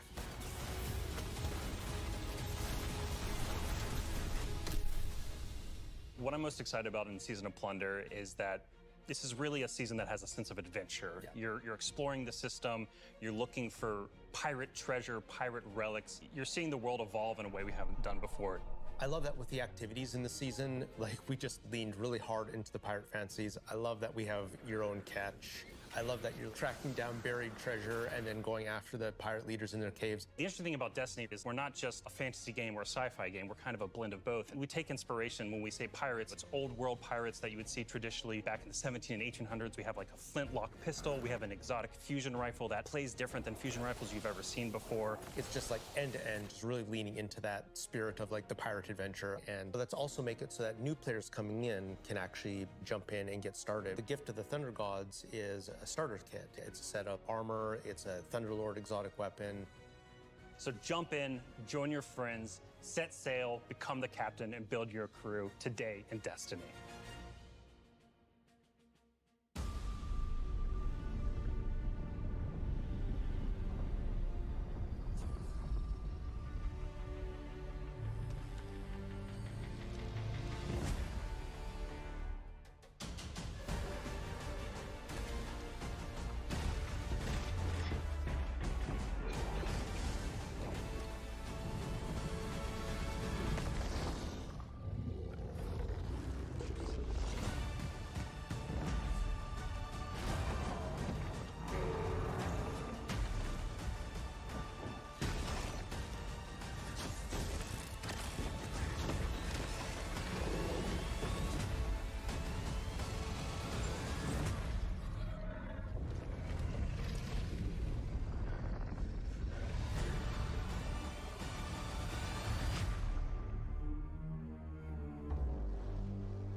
Man, it is so awesome seeing King's Fall return to Destiny. Yeah, actually, King's Fall was the first thing I got to work on at Bungie.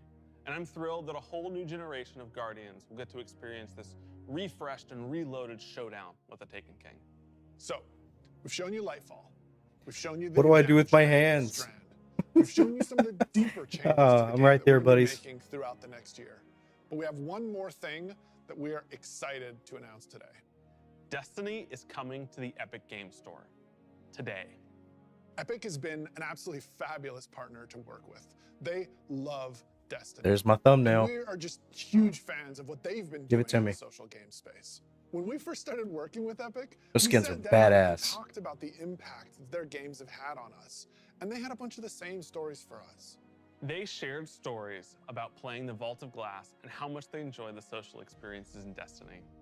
And I got to talk about the summer of Fortnite Chapter 1, Season 5, when my whole family was laser focused, taking turns in the island to unlock Drift.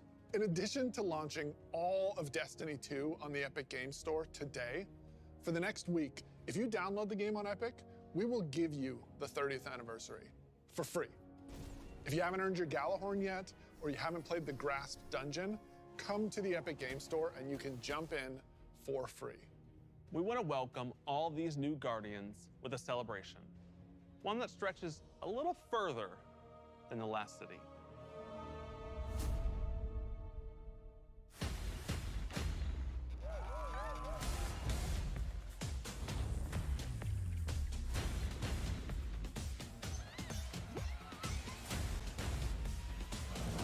So it's the stranger, not Crow.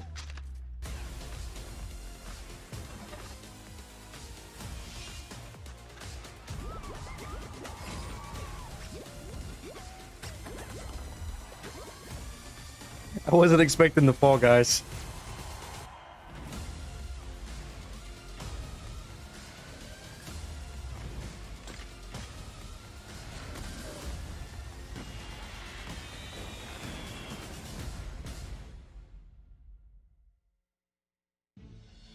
few years ago, we shared our plans for the Light and Darkness saga. This journey, years in the making, is coming to an end. Since we started charting our own course, we've been building this story. Across 5 years of expansions, since the first pyramid ship emerged in Shadowkeep and we first spoke to the darkness. Then, across Beyond Light, the Witch Queen, and coming up in Lightfall in the final shape, we're building towards a climactic collision between the powers of light and dark. We've also been working on the Destiny engine behind the scenes, preparing our technology and our game to last for many, many years to come. Because Destiny 2 is not going anywhere, and neither are your expansions. We want this story, since we first communed with the darkness on the moon, to be fully playable, start to finish. And we're happy to announce today that we are not planning to sunset any more expansions.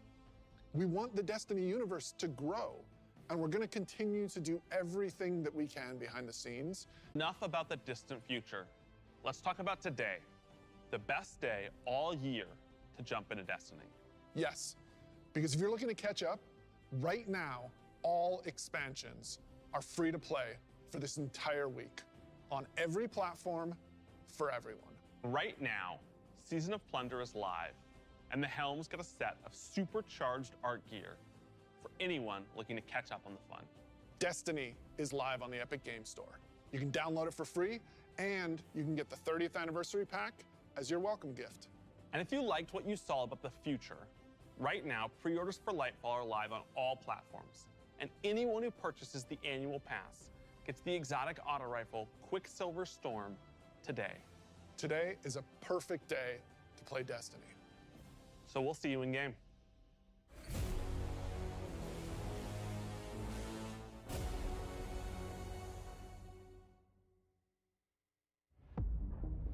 When they see this glorious end, they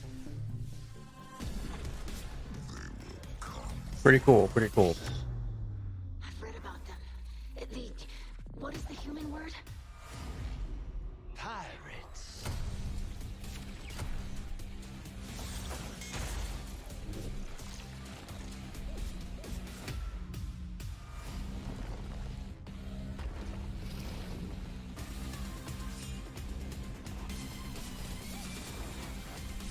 The Fall Guys thing, Let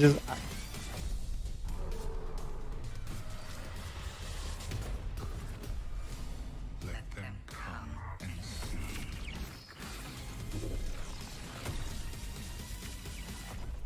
What they do then, that is who they are.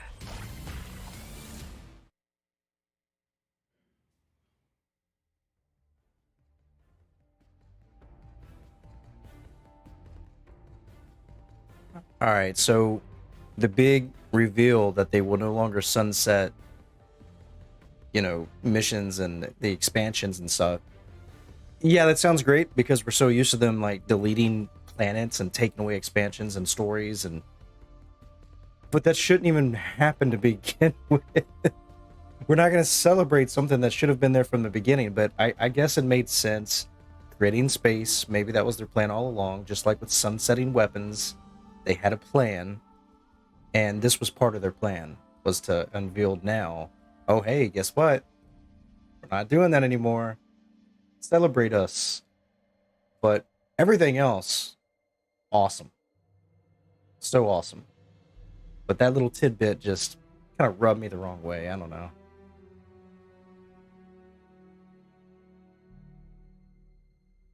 I don't know. So far, though, really, really cool content. I'm feel a little let down right now of Season of the Plunder, but Lightfall looks awesome.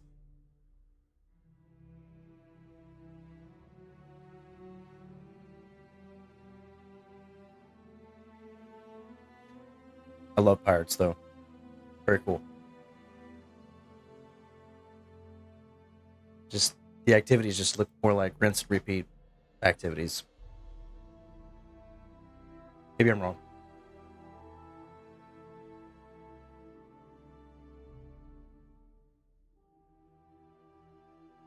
Hopefully I am wrong.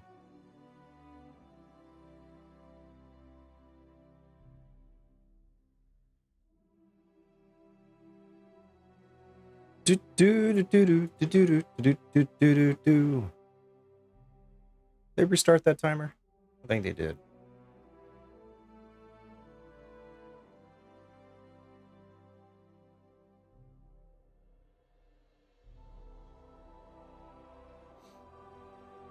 Tell you what though, that Arc Titan ability to kind of sidestep and do all that, that's cool. I like that. That is what I love about the bottom tree Arc Striker Titan, is the mobility. First of all, just being able to move around and just punch enemies, especially in PvP.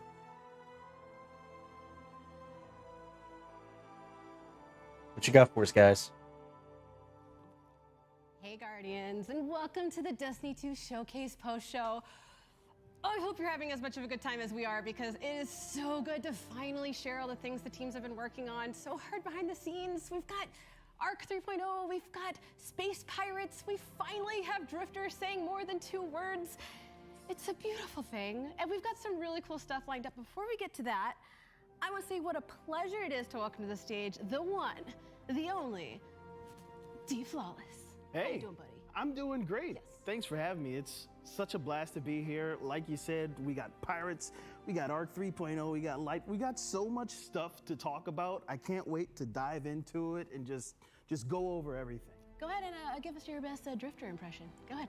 Pirates. Pirates. I love it. I love it. It's going to be great. We've got some deep dives with some of the developers that are Hive on responsible the for the beautiful field. world of Destiny.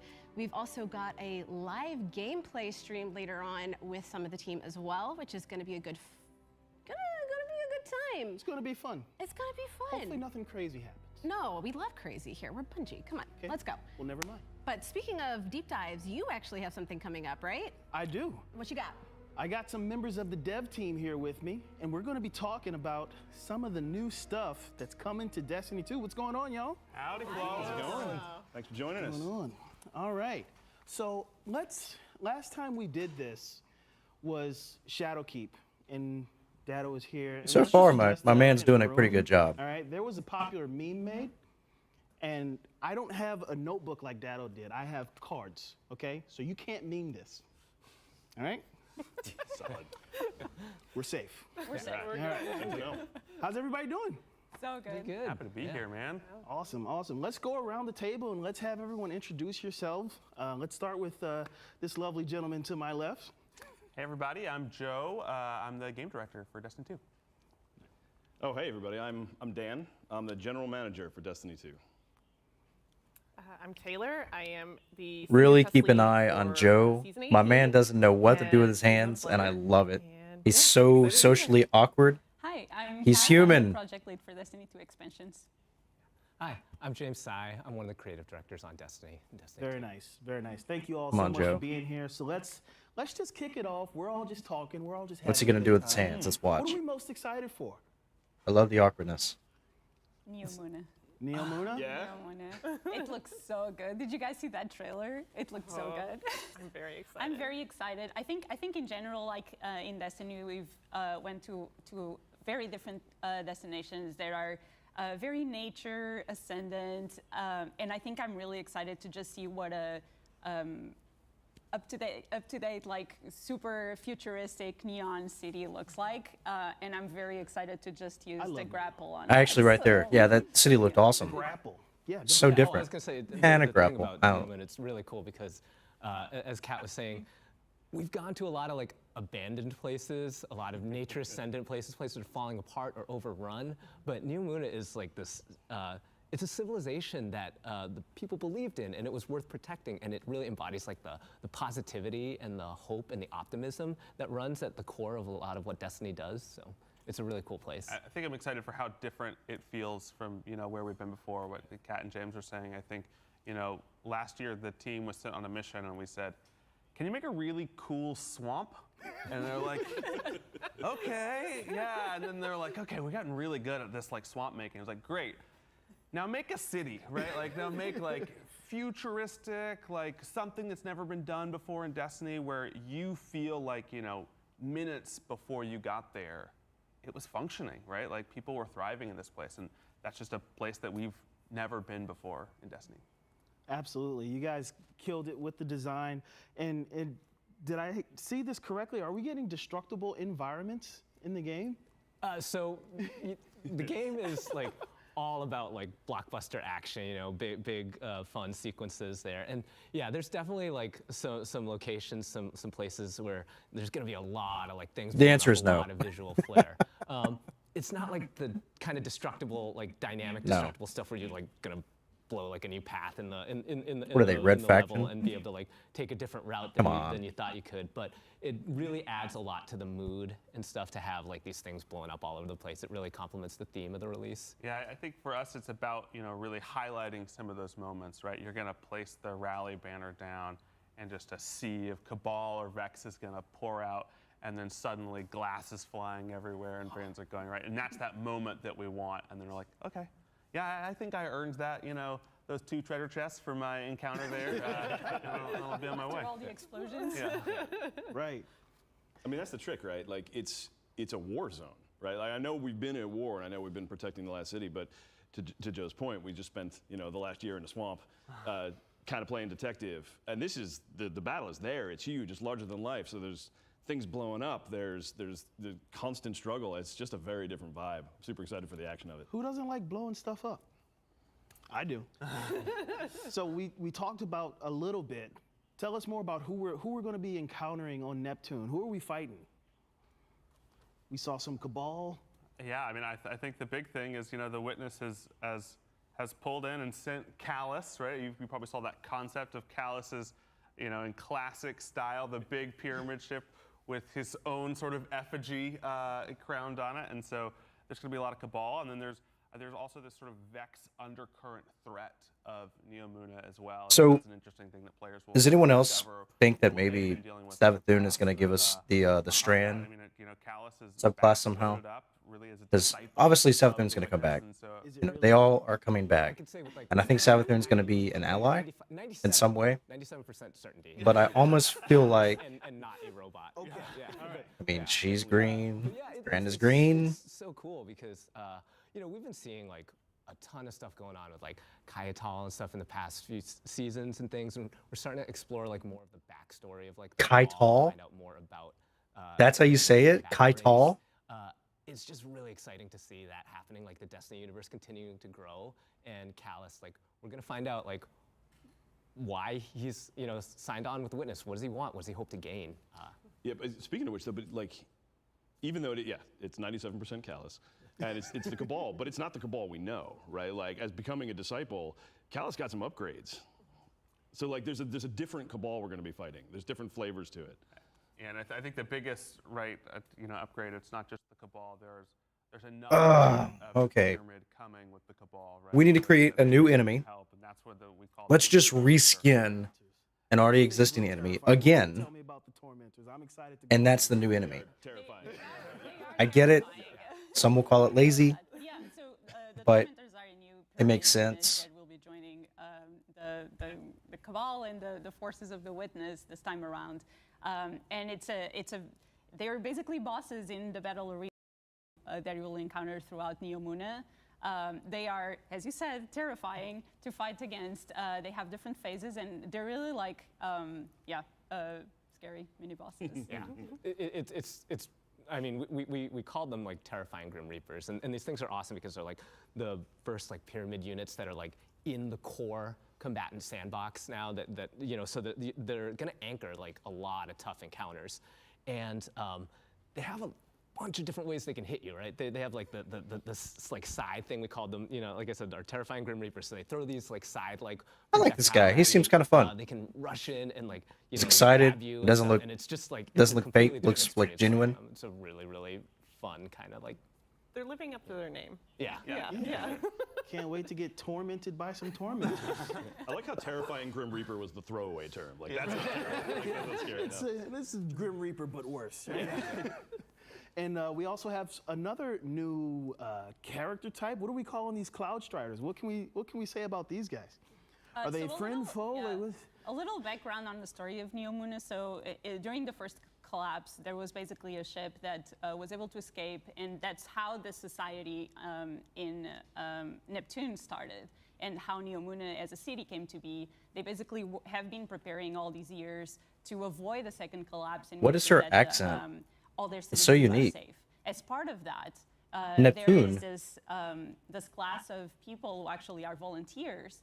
And it's a very She seems different pretty cool, paradigm too. from what we know as the Guardians. The Seems Guardians excited, are seems genuine. chosen by the Traveler to defend humanity. With the Cloud Striders, they actually volunteer to go through a bunch of cyber enhancements and really be ready to protect the citizens in the city. And so that's a very heroic thing to do.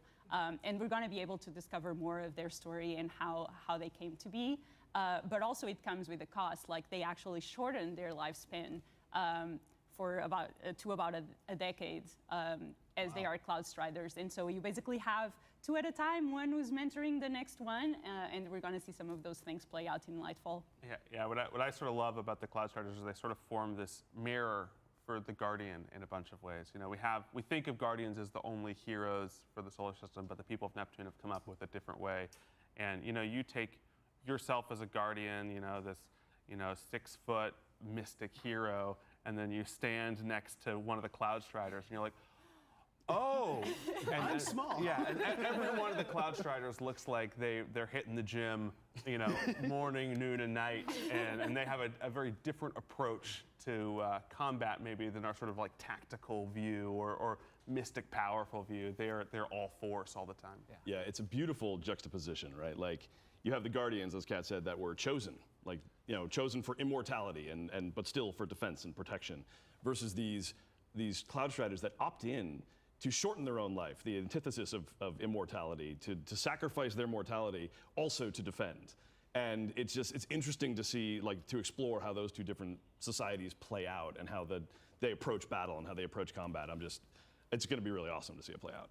That's awesome. So speaking of combat, we have a new energy type, Strand. Tell me everything about Strand. I want all the details. I don't think it looks fun.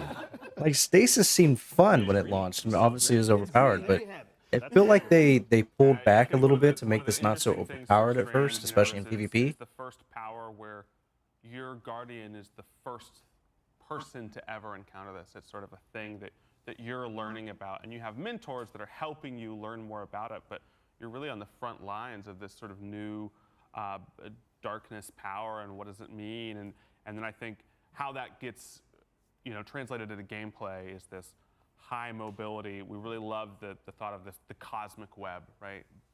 Behind all of us, there's this web that connects everything, and Strain is about touching into that web, and that's why grapple can grapple anywhere, right? You don't need a point. Yes. The web is everywhere. You find the web and pull it towards you, and how the different classes sort of, you know, make this web come to life, I think is going to be really interesting for our players to discover over the next few months as we start talking more about it. Absolutely. And it's been something that we've been exploring on throughout the whole campaign, is also your Guardian's journey in discovering Strand, as Joe was saying, and how we can learn and utilize this new darkness power.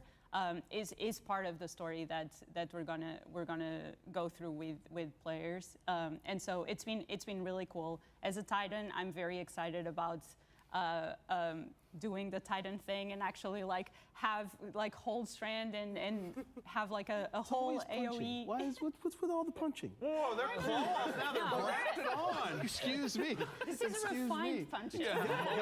Gotcha. So yeah, super excited about Strand, and I think one thing that I really want to make sure that we highlight is what Joe said. Like, you don't need a grapple point to use the grapple. Like, you can actually grapple onto anything, the air or whatever you want, because we are using this cosmic web that permeates the world. Yeah. That's really good for me, because as a hunter who regularly overextends himself into like every fight and is just like after 2 seconds like, I gotta get out of here, that grapple has saved my life a lot of times. Sweet. Can't wait to get my hands on the grapple. What? A hunter trying to get away from a fight? What? No, hunters don't do that. To the legendary campaign coming, or can we expect some of the classic rewards that we got last time with the getting us raid ready and things like that? Yeah, I think from a reward side, you know, we're following a really similar story. I think we're going to give you the awesome, you know, gear at the end of the campaign to get you up in that powerful band. We're going to get to choose one of the new exotics this time. We're making sure they have high stat rolls on them. But in addition, because you're unlocking strand during all this, we're also going to give you a little bit of extra strand currency. So if you do the legendary campaign, you're going to be able to earn 1 extra fragment right off the bat. But I think the differences really start to come less in the rewards and more in the campaign itself. If you look at the Witch Queen and what we did in the campaign of the Witch Queen, I sort of like to compare that to the Corrupted Strike, right? There's like a little bit of nuance, it's a little bit creepy, there's some mechanics going on, and you get to play with a little finesse, right? Each thing is a little bit surprising. Really what we're doing in Lightfall is like the Proving Ground Strike, right? You're like, hey, you want to shoot a lot of people, right? Like, do you want to get in there and fight just a ton of Cabal? I think the thing, we're going to have players go through the Legendary campaign, and when you hit that wipe screen on an encounter, sometimes you see the report, and you're like, whoa, how many? Did I do that? I think you're Joe, not many. Oh, shots fired. That is one thing it always feels like in most encounters in the campaign missions is that there's not many enemies. Like, give us hordes of enemies. Let us fight. Let us destroy them. We want to feel powerful. I mean, regardless if it's with abilities or guns, like, give us more enemies to fight. So I like that. That sounds nice. Yeah, even though it's Cabal. Think about where you're going to stand. It's better than Scorn. How are you kitted out for this fight? And to see like the designers, at Bungie, like just spend so much time thinking about like all the different dimensions of the encounter, like all the different ways that a player can pick it apart, and like the different ways that they want players to be able to make progress in it or like push back on the players. There's just so much like loving, like handcrafted work that goes into designing these encounters. It's just been so much fun to watch. And honestly, just because I'm probably I'm definitely the most recent person to Bungie, I think seeing that, what James is just saying about the love that goes into crafting all these experiences has been absolutely just fascinating and just endearing, honestly. As a huge Destiny fan, and now having the privilege of honestly working on my absolute favorite game in the world, it's amazing to see how it all comes together. And sorry, I'm going to stop or I'm going to get emotional. Go. Good. Sure. Taylor, let's. What are you thinking about the strand abilities? What are you excited for in Lightfall? What are you thinking you want to jump into? I feel like most, except for James, we're all Titans here, right? No? Warlock. Wow. No. Okay. You know Listen, what? I've seen. There has to be. I think we're the only Titans, really. I think the biggest problem with being able to see the internal stuff is you see all the armor sets really early, and then you're like, okay, what class am I playing this time? Yeah. Especially, the aesthetic. That is always all about the fashion and like how your abilities will like kind of mesh with. I'm all about aesthetic fashion, so it's nice to kind of like fit that in with your subclasses. Well, fashion is the real end game, right? Oh yeah. So we love fashion, we love Destiny, we don't want it to end, but we've heard talk about the end of this light and dark saga. What does that mean? Is Destiny going away? No, Destiny's not going anywhere. I think the easiest way to think about the end of the Light and Dark saga is the end of a chapter in a much longer tale, a much longer book or series of books or something like that. Like, this is a great moment in time in the history of Destiny and in the history of the world, and we want to tell it right, and we want to have a satisfying conclusion, but a conclusion to that chapter, not the story of Destiny. I think we've been, for a long time, we've been setting up this, we've got this big white ball in the sky, the Traveler, and we've got these big creepy pyramids coming from space. And we want to make sure that we're always making good on those stories, right? We say, hey, you've been waiting for this. We're going to give it to you. And then we're going to go to a next chapter, and we're going to be able to move beyond that in the Destiny universe and talk about new, exciting ideas. Awesome. So Destiny is forever. You know what else is forever?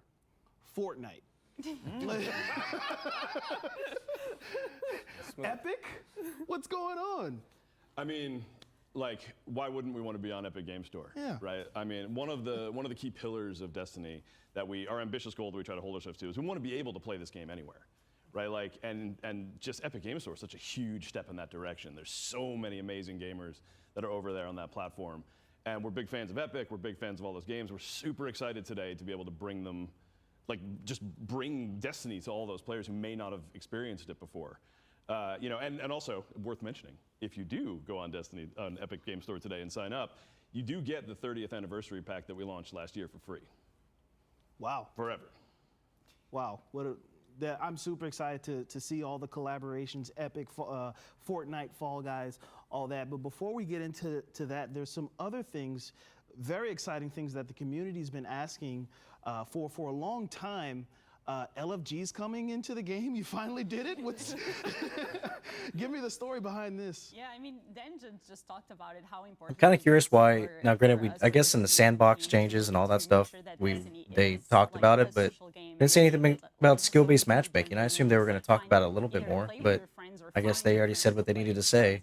And so LFG is really a step in that. And the LFG is already a And so thing. in Just here we hopefully it's have going to a be more little streamlined. I'm system guessing, which is in-game what's going where on. You can jump into your favorite raid if your clan is not available. But for I some do reason, or you're love actually the looking for a clan. ranking I system, think it's like gonna bring after a lot of a those match, after something experiences ends, to some way more people quest, than it strike, typically does. nightfall, So it's super and exciting you can to actually be rank able the people to you played bring with, that because in. there are some times you get with people that One of the most exciting things are about really LFG supportive is the and way really the helpful, teams and they approach Sherpa you that, through right? it We want to make without sure we have the right you foundation. knowing they We were going to want be really that person to stellar begin with. LFG And then other times you have So, people who you know, just what's coming first with Lightfall is join into a Nightfall and don't really help out much.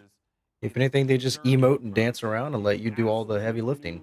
So it's good to actually start ranking people. I'm just afraid of like review bombing, like people saying, "Oh, this guy sucks. This guy sucks," and they don't really suck. It just looks like they. I don't know.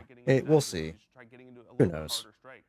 And we think of that really as the base for LFG, because when you want to go to LFG, you want to know that the people that you're looking to build your raid team with, your dungeon team with, your trial team with, you want to know they're ready, right? And so Guardian Ranks really is this thing that you can say, like, hey, I'm ready. Like, I've done all the stuff that shows I'm ready for the raid. Stats. Yeah, and I think between Guardian Ranks and accommodations, we not only have the tools that are hopefully going to say, hey, I know I can build a good raid team in this tool. We also have encouraging people to go down and say, hey, let's take this person on their first raid, right? Let's bring. And so I'm really excited about how the social team is addressing all these things, because yeah, it's really important. We love the sort of unmatched made content in Destiny. We want to keep it challenging and engaging, but we also want to build those tools that are going to allow you to get into that content and say, oh yeah, I've done the raid, right? I've done the, I've gone and mastered some of the coolest content in Destiny.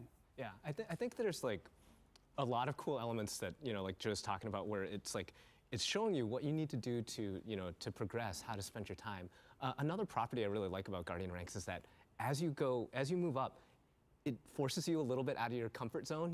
It's getting you to try new things, to maybe do new things like new activity types, to try and put yourself out there like a little more in terms of like, like the aspirational content, or trying to do some social things, to keep your growth and your journey in Destiny like moving forward at all times and not falling into like these like the same patterns over and over. So there's a lot of just really, really cool effects having like a Guardian Rank system, that has on the player. Yeah, and one of the last things I think that we're really hoping the system can do is, Destiny can be an overwhelming game, not just for a new player to get into. Hey, there's so much stuff. What should I do?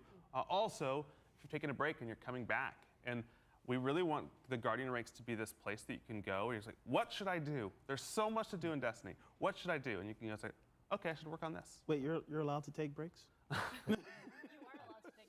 And my brother tried to get into Destiny, and granted, he was using the free platform, which didn't have a lot of things unlocked, like the Savathun campaign, stuff like that. But he tried to play it, and it was just so overwhelming. Like, there's so much going on. Unless that we're holding his hand to go through it, it's daunting for a new light player. Like, it really is. And he even played it in the past. It's just coming back to it after like a year or 2 years off. There's just so much going on.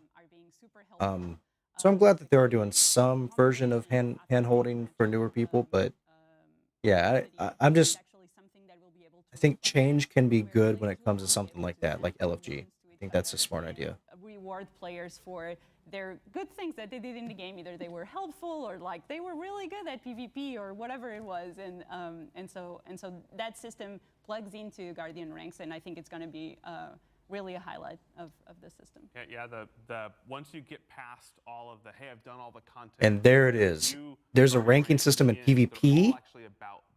That's where you're going to get the toxic players review bombing others. Do all this. Now prove that you're a person that other people want to play with. Because you might have an unbelievable match, and the guy at the bottom of the team is like butthurt about it and decides to review bomb you. It's like, oh, this guy sucks. Like he was taking all my kills, and I don't know how the ranking system will work, but they don't need it there. Yeah, I don't know about that. Is there like a comic relief one for those of us who are really just good on chat? Yes. Good backpack. Yeah. I'll take Good it. at riding the backpack. That's right. I want the troll commendation. I'm leading somebody off a ledge somewhere, put it in the game. All right. So one of the things we're going to get our hands on, well, now, Season of the Plunder is here. Arc 3.0 is here. What do we have to say about Arc 3.0? There's so much cool stuff to get our hands on. Taylor, what do you think? For Arc 3.0, it's touching like all things Arc, and so like one of the things that is really cool about Arc 3.0 is you can bring in older Arc weapons that have been your favorites. Mine is Trinity Ghoul, and like Good choice. having that like synergize with the new Arc 3.0. It's something that I think we're really excited to see everyone playing with Arc 3.0, being able to, kind of build up and craft their own style, and seeing like what people come up with in the next few weeks. And I'm just really excited to see how everyone handles it. I'm really excited for like the Titan Thunderclap. I cannot wait for that. Titans get another one-shot ability. I'm just excited. I get to throw my arc staff. Yes. See, I bet D Flawless is a hunter main. Pop that thing, gone twirling, gun after somebody, and they just like He's D Flawless. He sounds familiar. Off the ledge to my doom. Now with like being able to throw the arc staff, like I have like a whole nother way to just like miss and like be totally ineffective with my super and get laughed at by everybody. It's like it's Hunter it's so struggles. cool. Hunter struggles. Warlocks have a cool new ability where they turn into a ball of lightning. Yeah, I mean, why not? Normal, yeah. Obviously. Let's just put that in the game. And so also Blink is back on the menu. Yes. How great is that? I mean, I'm excited for the people that love Blink. As someone that is constantly the victim of people that are in, a PvE jumping puzzle, like, oh, don't worry, guys, I'm great at Blink. And then we're just sitting there, we're on the King's Fall tomb ships, we're looking down at them, and you're like, you got it, you buddy? Sure? So I'm really not trying to throw any shade or anything, but I just looked up D Flawless. He has under 4,000 subscribers on YouTube. Is he really big on Twitch? Maybe? Like, how cool would it have been to have like Aztecross in here interviewing these guys like for this? Like, I know he's already done interviews, but nothing against him. He's actually doing a pretty good job. So I'll shut up. Always so fascinated with like the pirate fantasy of like action, adventure, peril, a lot of that unknown on the open seas, and that felt like we could really merge that into the Destiny universe and make it make sense, because there's always looming danger in the universe. Like, there's so much empty space, you don't know what's lurking out there. And I think it's also a really cool way that we can tap into some further stories about like Drifter and Spider, and how they've had like these run-ins with the unsanctioned side of the galaxy, and kind of just finding a little bit more to them, and some deeper dives into their personality and their characters. Yeah, pirate mystique is just a real thing, right? Like, and when you have, to Joe's point before, right? Like, we have our sphere good, triangle bad. Like, we have very clear images on what's on what side of the battle. Having something that is neither, having something that is that, like, you don't really know where it's going to go and is unsanctioned, to use your words. I just think that's really exciting. It just adds a new dimension to the struggle and the conflict. And Pirates is really like, it's classic Destiny. Like, the Fallen are spider pirates. Yep. It is time that we make good. When you say this is a fallen captain, you're like, a captain of what? And you're like, of that. And Aramis is back. You see that pirate ship back there? Yeah. I mean, but that's a true statement, right? Like, ships are always cool. Pirate ships are cooler. Like, it's always are. There's a cool thing about the pirate aesthetic that I think the team just nailed for this release. So can we talk about the aesthetic a little bit? Are we getting pirate hats? What are we going to be wearing as pirates? Are we going to get to do the full get up? Oh yeah, yeah. We, as the fashion lover here, we get the hats. We get some slick coats. I am a Titan main, but I have to say the Warlock set is so cool. We kind of are fashioning our armor sets based off of like some of the pirate fantasy of like captains or swashbucklers, and so you're seeing a lot of hats, you're seeing a lot of coats, a lot of like shiny buttons and like doodads that are just attached to your armor, and it's I'm so excited. I am going to wear so much pirate gear. All the pirate gear. Do we get parrots? You know, I don't. I'm sure there'll be a Sparrow I don't think we cosmetic get that's a parrots. parrot. We I mean, it's do gotta get be. crewmates though. So Okay. Did parrots survive the golden age? They're different. Someone call Julia. Parrots, pirates, you know. So we're looking good. We got our pirate gear on. What are we chasing after this season? a lot of loot. I was gonna say a lot of booty, but a lot of loot. A lot of booty. You heard it here first. So we have some. We really leaned into the pirate fantasy. So we have an activity called Catch Crash. Try saying that 3 times fast. It is a challenge. And it is essentially you are having a shipboarding crew, and you launch yourself over to the enemy ship. You fight your way through to the captain's quarters, and then you beat up that fallen captain and and get that loot. And then we also have expeditions, and it is 3 different activities where you're kind of going, plundering and finding treasure and glory. And then we also have hideouts, and those are 8 different activities where you go in and you are getting rid of some scurvy dogs in those hideouts, and you're uncovering some long lost artifacts. So it is really kind of hitting home on that pirate adventure of like getting some lost, long lost loot, getting some glory, meeting some fighting and fortune in there. Super cool, super cool. So we know we're gonna get some new story stuff this season. We know we get new story stuff coming with Lightfall, but the day-to-day gameplay loop of Destiny. What's coming to Strikes, Gambit, Crucible? What can we say about that? Yeah, I think the good news today is that we've got Cathedral of Dust coming back to Destiny today. We've got a new PvP game mode coming soon this season called Eruption. Next season we are hitting the old competitive playlist pretty hard.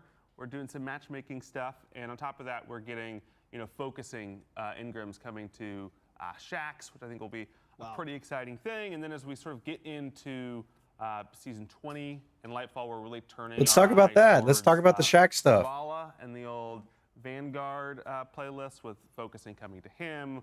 We are refreshing some strikes, which is the first thing that we've done. This is not like an old strike coming in Destiny. It's a D2 strike that we look at and say, I think those could use a little bit of love.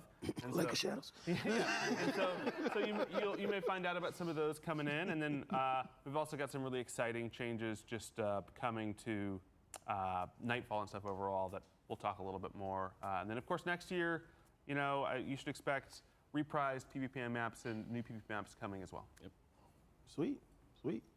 So we're just gonna gloss over that real quick. Yeah, new PvP maps, no big deal. I mean, Talk about it. One of the cool things from the trailer that we saw that we didn't get to touch on really, we've been talking about fashion, and the changes you guys made to the fashion interface was amazing. That's now coming to loadouts. Can we talk about that some?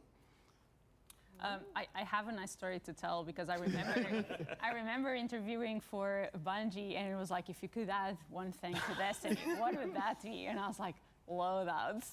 And everyone was just like looking at me because, again, I wasn't hired yet, and I was just like, And then, you know, as we saw, loadouts are coming. So it's very exciting. I think it's something that like every Destiny player has wanted to have in the game. And so I'm very excited that not only like you can have multiple builds, but also the fashion game is kind of introduced in part of that experience. And so it's going to be super cool to engage with. Yeah. Also worth mentioning that like much like some of the third-party apps that exist, the loadout system will be able to pull your gear from anywhere. So you don't have to make sure you're carrying all the right stuff. You can switch it up on the fly. You can pull from other characters, the vaults, etc. I think it's going to be pretty big for player quality of life and just enjoying the fashion game. Yeah, Very nice. I think what James was talking about earlier when he was talking about those handcrafted encounters in Lightfall, I think one of the things that I'm really excited about was, you know, playing through the legendary campaign of the Witch Queen, it could often feel like, hey, the tax of switching up what I'm using is so high, I'm just gonna find one good build and I'm gonna hope that it lasts, and unless I hit a real roadblock, like we're gonna keep sailing.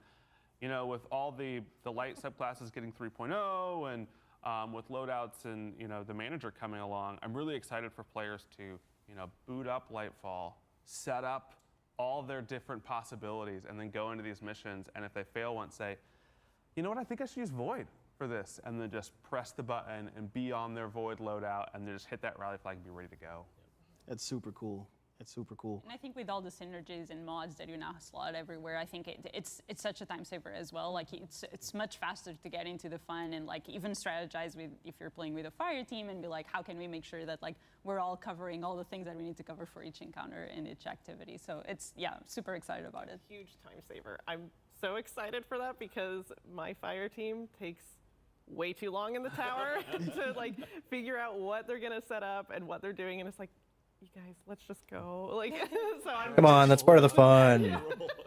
It's part of the fun. I'm really excited for content creators as well, because I think one thing that's been difficult, you know, people will discover a great build and it can be really hard to show off and to talk about. And this is just, hey, I just took a screenshot of one page, right? And here's everything you need to see on it, right? And then someone will be like, oh, okay, I can set that up. I can call it the flawless loadout, right? Like, that's great. I like that. I might use it. Yeah, no, that's a great feature that you guys have added. I know as a creator, doing guides, sharing builds with the community, being able to just share it on the fly like that, it's going to make a lot of people's lives a lot easier. You can just click of the button, switch to an all Strand loadout. So let's go back to Strand. All right, are we getting Strand everything? Strand weapons, Strand armor? Like what's? We're getting legendary and exotic Strand weapons. Yep. And I think that's all we can say. Yeah, without someone from the weapons team appearing from behind one of these photos and taking us out. They're in the building, you know they are. They're watching. Okay. All right, so D-Flawless on Twitch has over 10,000 followers, so that's, I mean, that's pretty big on Twitch, I'm sure. I don't do anything on Twitch, so my bad, bro. Seems good though. I might need to check him out. I know he sounds familiar. Yeah, tell me everything. Can't really say much. There's a raid. Yeah, I mean, raids are obviously like one of our most cherished end-game activities, and so it's something that is coming for Lightfall. We'll have a brand new raid, a 6-man activity, as they've been. We're super excited about that, and we'll share more soon. And then I think the thing that also we'll stay pretty cryptic about, people know is coming, is that Season 19, there's a whole brand new dungeon coming out, right? Oh, right. And again, sworn to secrecy here, like you'll find out when you find out, but I think that, you know, we've been really happy with the amount of raids and dungeon content coming out this year. We really want to make sure, as Guardian ranks and LFG come on, there's always just like a girth of PvE in-game content for you to sink into. Yeah. Really nice. And we talked about the raid. I'm assuming the witness is going to be tied into that some kind of way. Can we talk anything about what we can expect from the witness? Are we finally going to learn more about what the Witness's deal is? Ooh, I can take this one. Yes, we will. Okay. There you have it. Yes, sir. Yes, we'll find out about the Witness. All right. Anything else you're excited to share with us? Any insights from the team? Any tidbits you have for us? I think one thing we haven't talked about, James, I know you wanted to talk a little bit about the gear that's waiting for on the helm, and I wanted to talk about, today, right now, if you pre-order Lightfall, you get an exotic, and it's from Neptune. It's sort of used a little bit of this 3D printing, Cloud Strider technology in this thing we call it Quicksilver Storm, and I think the weapons team has gone a little bit wild here because it is somehow an auto rifle that shoots bullets, missiles, and grenades. Yeah. And so I'm excited to get my hands on that and start using that. So we can get our hands on that right now. Yep. If you pre-order. Pre-order. Yeah. Lightfall pre-order. And the other thing Joe was mentioning, bringing players back into the fold in Destiny is always really, really important to us. And we know that, like, if you take a season off or you lapse for a little while, there can be a lot of work just to get back up to where you want to be. So with this new season, you'll be able to go to Helm and grab like a chest that will catch you up now. So we're gonna have like a full set of gear in there, and it's gonna bring you up to the base power level for the season. We're also gonna have a special little exotic gift for you in there. So if you haven't gotten Thunderlord yet, now's your chance to grab that, and that's gonna pair nicely with Arc 3.0. I think what's really exciting about that gear is it's not just about the power level. The systems team went in and they said, what does a good set of gear look like for a Destiny player? And so they've set you up with some legendary weapons, some mods in your armor, some Thunderlord, right? Then we really wanted anyone to be able to wear this and to be able to go into some match-made Nightfalls and people be like, oh, that's good. What you're wearing is good. And sort of have that confidence that as you get those better and better weapons, you have this baseline of like really just competent weapons and armor to go out and adventure in. So yeah, we got Thunderlord coming back, and probably a bunch of new Arc weapons are going to get a nice refresh with the new season. Any weapons in particular y'all are excited to play around with this season? Like I said, I love my Trinity Ghoul. So Trinity Ghoul, Risk Runner. Risk Runner. That's not going to be a problem at all. Not worth it. Sweet. Well, season of Plunder is live right now. You can play it. But that's it. That's all our time. I just want to thank all of you for taking this time with me, going on this journey. But right now we have a trailer. We've seen it already. Let's watch it again. It's the Lightfall trailer coming to you right now.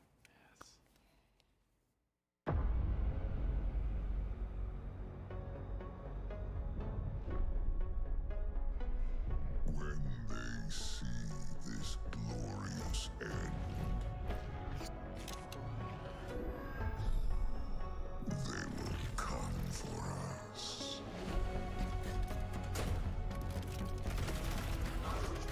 To savor the fruitless struggle to its last drop. It's who they are.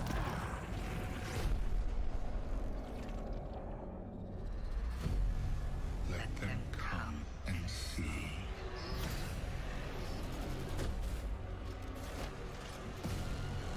Our shape reveal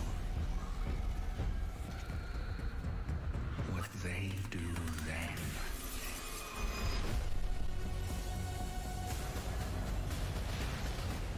Unshackled from hope.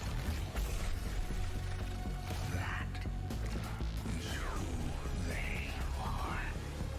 Because only in the end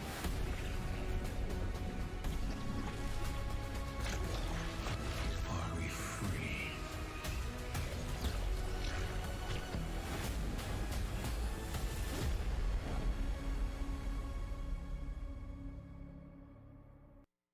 Welcome back, Andy. That was A lot of good stuff. a lot of good stuff. And you survived your first encounter with Joe's glorious mustache. I did it. I hope I wasn't staring too much.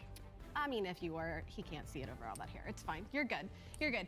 I really liked what you guys were talking about, especially what you were going through with talking about Cloud Strider and Ark and Shran and Pirates.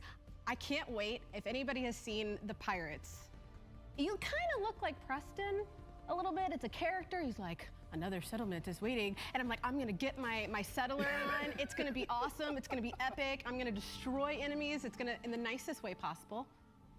Kindness Destroy matters. them in the nicest way possible. Yeah, destroy them with love. You know, the thing I like about Preston is his outfit. And I know you love outfits too. You're about to talk about some outfits? We're about to talk some outfits. I'm excited. I am a big collector. If you Oh my God, know this is about just me, I cringy, have an man. entire I know they're trying their shenanigans of hardest and they're. collectible statues, replicas. I I'm appreciate pretty it, sure I'm but gonna die at a young age because I'm gonna die under hoarding.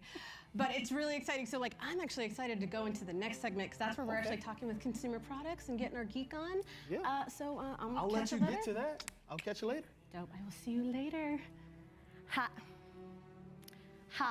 Look at that outfit. I love it. I love it. How are you guys doing? Good. How are you? Good. I'm amped off of this showcase, man. I just want to be a space pirate. Dreams do come true. Facts. Right? Facts. Yeah. All right. Before we go into this, because we're going to be talking about the Lightfall Collector's Edition, we're also giving away 10 Lightfall Collector's Editions because they're hefty boys. This giveaway is going to be, unfortunately, for North American audiences only. But if you do win in the chat, we do the Twitch drops, make sure you're in chat and engaging. And if you do win it and you're not in North America, that's fine. We'll get you a code. We'll set you up. We don't want anybody to feel left out. But enough about that, because I need to know about this. This is epic.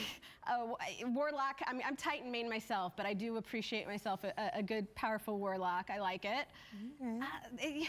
What do you do here? Who the heck are you? And please explain the beauty that is your lock. Yeah, well, so who I am, I'm Ariel. I'm on the Bungie.net team. So pretty much anything that has to do with Companion, Twitch, the website, I've touched, looked at, helped out with, made sure it's a nice place for all of our players and viewers to go to, and yeah, see everything about Destiny. But as far as like who I am wearing, I'm actually myself. I'm my Warlock in the game. I mean, I'm technically an Awoken, but I didn't want to wear body paint. So we're just gonna pretend that I'm actually a human. We're super pale, so I feel like we could just be like, no, it's just a light shader. Yeah, it's fine. It's just the lighting. Yeah. Yeah, I picked Wings of Sacred Dawn. This was like earlier in Destiny 2 because I really like throwing fiery swords at people. So I mean, obviously. Yeah, and then I picked the Optimacy gear, mostly because of the helmet. I wanted to like murder a broom and just stick it on a helmet and then wear it around. And then apparently make like 160 buttons. I don't know, but I just really liked the whole thing together. So also Nebula Rose. Is the other girl Amanda Halliday or whatever? Amethyst Veil is a close That is second. the ship Although lady. I will say we've had some pretty cool shaders in the last, I'd say 6 months particularly. Like the team made some, that photo finish one, the bright lights. I'm just saying it's pretty epic. It's true. I like it. And I feel like you don't even need an introduction with that outfit, but like, let's hear it. Who are you wearing? I mean, I am our favorite shipwright, Amanda Halliday, queen of my heart. I love her so much. Yeah, I mean, she's a badass. She's, you know, the human who's like, I'm not a guardian, but I'm gonna run in and I've got Save your back the whole everybody's time. So I love her a lot. She's great, and yeah, I always want more Amanda love. It's awesome. And anybody watching too, it's kind of cool because a lot of people don't realize that the same person that voices Amanda Halliday is Kaidal. Oh yeah! And I always forget that. Right? Isn't that like wild? Like you're so small and you're so big, and I love both of you. It's very confusing. And especially when like Amanda the whole time is like really pissed at Kaidal because she's still not over the Red War stuff. I mean, it's fascinating. I get it. If you think about it, you're like, okay. It's fine. You know, we're here to make things not make sense. That's what we do. That's the beauty. I'm definitely getting to the end of my stream here. I don't know how much longer I can last on this shit. But we are here to talk about the collector's edition. We're Sorry. here to also just talk about like, It's just we're all longtime Bungie fans. Like, that's the big thing. Is Green Pants is Bungie, kind of. What makes it so special is that we are the players. We're the Sure, she's fans great. First. Will be and then nice. we just make the game on the side. And I don't think any of us have any chill whatsoever. And looking at like, I remember too when we have new like items drop in the Bungie store, we're all like, well, we're broke, but it's fine. We're pretty. We got cool shirts and Here's stuff. my wallet. Here's my wallet. I just want to dive into that with you guys, especially you, Lorraine, because you work with the consumer products team and you really have a big hand in this. We're looking at the puka right now. We're finally answering the age-old question of what happened to that freaking fish. And so we have it. We're good. What else comes into the Lightfall Collector's Edition? Well, there's some lore, you know, but anyway, like besides this wonderful statue, anyway, like the collector's edition is always this special thing, right? Like it's a good way to introduce players into the new expansion, but you know, it's always a good way to bridge, you know, giving context to what you're going to be doing when you start playing. Yes. Lightfall. Now, nice plug. I like it. Lightfall. But yeah, no, the puka. I've been dying to do something with the puka, and when it didn't show up in Beyond Light, we're like, oh, when? So I think most of the players agreed with you on that one. Yeah, no, we feel everybody's We pain. feel I think we just want to know what the hell it is. Puka? Puka. Oh my gosh. Puka? Yeah, no, what was your question? It's a space fish. I want to hear more about I it. mean, this is what happens when you get a bunch of nerds together. We get excited and then we lose track of thought. I just want to know what's in the Lightfall Collector's Edition. I know we released it, or we revealed it earlier. There's a list somewhere. I didn't memorize it. I don't want to talk about that. I just want to talk about the pretty fish, okay? Well, we've got our lore books like we usually do. There are 3 lore books in there.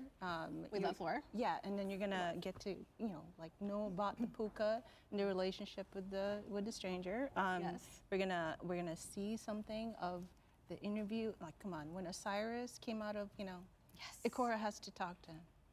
We're gonna see that. It's really good. So it's basically really good. prepare to cry. Yeah, try not to cry. Okay. Yeah. No, I'm gonna cry. I had It's kind of what I do. Yeah, and there's one more book now. I'm forgetting which one it is. Like it's Kaido. Yeah. Look. We're not gonna spoil it, but like apparently it's juicy by that There's look. some good stuff. Yeah, it's good. I'm a sucker for good lore. It's good, and there are emblems and stuff like that. But yeah. Anyway, love that's it. what's in there. That's great. Get it. Buy it. Buy 10. I know I have to buy extra because my daughter wants it. So I want my own. Yeah. So I have to get extra one because my daughter wants one. And so no, my house is full of trophies. Pukas. I think they're gonna just be mad jealous. I mean, I have 4 penguins. As you should. Yeah. So. I don't see the problem. That's great. You're saying this like it's That's a correct. negative. I'm sharing a positive. So when we're looking at this, Liz, one thing I really like, and this was the case with Witch Queen Collector's Edition too, is we kind of do weird collector's editions. We don't necessarily do what kind of everybody else does, and I like that because our game is very unique as well. Our players are very unique. I'm afraid to end the stream and to stop watching and go eat lunch and stuff and miss something. Like I thought at first they're going to actually tell us a little bit about the lore, but I guess they're just hinting, hey, buy this and then you'll find out. Like the collector's edition is really special. It's special to. I mean, it looks cool, but consumer products. Like I don't know what the fuck it is, so I'm not going to go and buy it. It's the one place where we Tell me about it. Maybe then I'll buy it. with an actual experience. Yeah. We're not just getting a statue. Well, we did. I mean, I want to hear more about skill-based matchmaking. But it had to be this one. I think Joe mentioned something for like 5 seconds. I'm losing a train of thought. I'm just like staring at the shiny. It's hard. It's like a beacon. It's Gondor is calling for aid. The beacons are lit. I know. Oh my gosh. What do you guys think? This like matches your guardian. Yeah, we called each other this morning and we're like, yo, we got a match, okay? One of us has to change, okay? I have to change. Why not twin? That's fair, yeah. It's beautiful. Yeah. I love it. I'm gonna attach it to my shoulder when we leave. As No you one should. will expect anything. It's fine. It's fine. Don't worry about it. It looks We can totally make it normal. fit. There's a spot you could probably like hook it up into. Either is. It's great. Easy. I love to, like, with the Witch Queen campaign, you had to get the moths, you had to find it, and we've done that before. We did it with the Callus bobbleheads, we did it with this, we did it with the penguins. I love it, don't get me wrong. I love it because it's cute, and I'm gonna buy like 10, and I'm gonna have no shame with that. But what was like, you know what, there's so many things we could do. We're gonna do this, and we're gonna make it spiffy. We're gonna make it pretty. What was that? Oh my gosh. So the moth, is one of the first times where consumer products and our world team actually collaborated on something. So for human settlements, it's easy enough to get like human relatable things, like a little figure, like a plush, that kind of thing. But for Hive, there's no like human connection in there. So what are you gonna do, right? But we've always seen the little fluffy things floating around. Yeah. But what does that really look like? As they try to kill us. Yeah. I always die anytime I do well springs and I get hit with one of those. I'm like, I didn't die because of an enemy. I died because of a bug. Yeah. And so, and so we kind of went back and forth as it has to be cute. It has to be cute. And it has to be cute, but it still has to feel like it belongs. Yeah. And so it's kind of hard to do thinking of cute, and then you're thinking of Hive. It doesn't really connect. But then we had to do the Hive-born plush, too. Oh, so, I mean, I never. There's already been a tweet out by Bungie Help about all the certain information and issues we're investigating with the launch of Season of Plunder. New point contact can embrace Titan Exotic has been temporarily disabled. Players who require the Under One banner crew upgrade will not earn bonus treasure coordinates. Security optic health bar may disappear. Child Disciple raid does not successfully receive its completion. Jesus, there's a lot of issues. Right, an experience. It's a trophy of your experience, but in a way that it's not like, good job, you did something. Congratulations. It's where like, this is cool. And then when people come over, one thing I love, because I have a lot of the helmet replicas that we sell, and like the Stein, the Guardians game Stein, I was so excited about that. And I love it too, because if anybody comes over and they see something like that, they're gonna be like, okay, why do you have a bug and why do I like it? And then you can actually like share your love of the game with them. And that's like such a cool connection point of just something random out in the wild to a game that, let's be honest, we're basically married to. So the just a little anecdote. So the box for the moth, beautiful moth there. Well, we got to put a screenshot of the moth in the wild, right? Yes. I went into the game. And I'm standing in the pool where, it's on the little plate. Yeah. And I was just following it around like, this has got to be the guy we're going to take a picture of to put on the box. And I'm just following it around. That's weirdly wholesome. I know. I love it. And I had to, give instructions. Can you find the one in the pond? And then I need to hire a screenshot of that. Can you go there? You go up the long way in the throne world, and then it opens into this plaza. You don't know where it is. Well, okay, I've got to jump into this tea. Yep. It's right here. Yep. Anyway. One thing I like about this stuff like this too, and just connecting it back to your guys' cosplay is, one, cosplay is just amazing. Oh, I'm pretty sure everybody can tell. All right, I am actually going to end the stream here because this is just, there's nothing going on. Try not to knock these girls any. I mean, they seem fun and everything. It's just fluff, and it's not what I was like expecting. But okay, anybody rewatching this just for, see what's going on, I do appreciate it. Anyone stuck around, thank you so much. If you haven't already, please like the video, maybe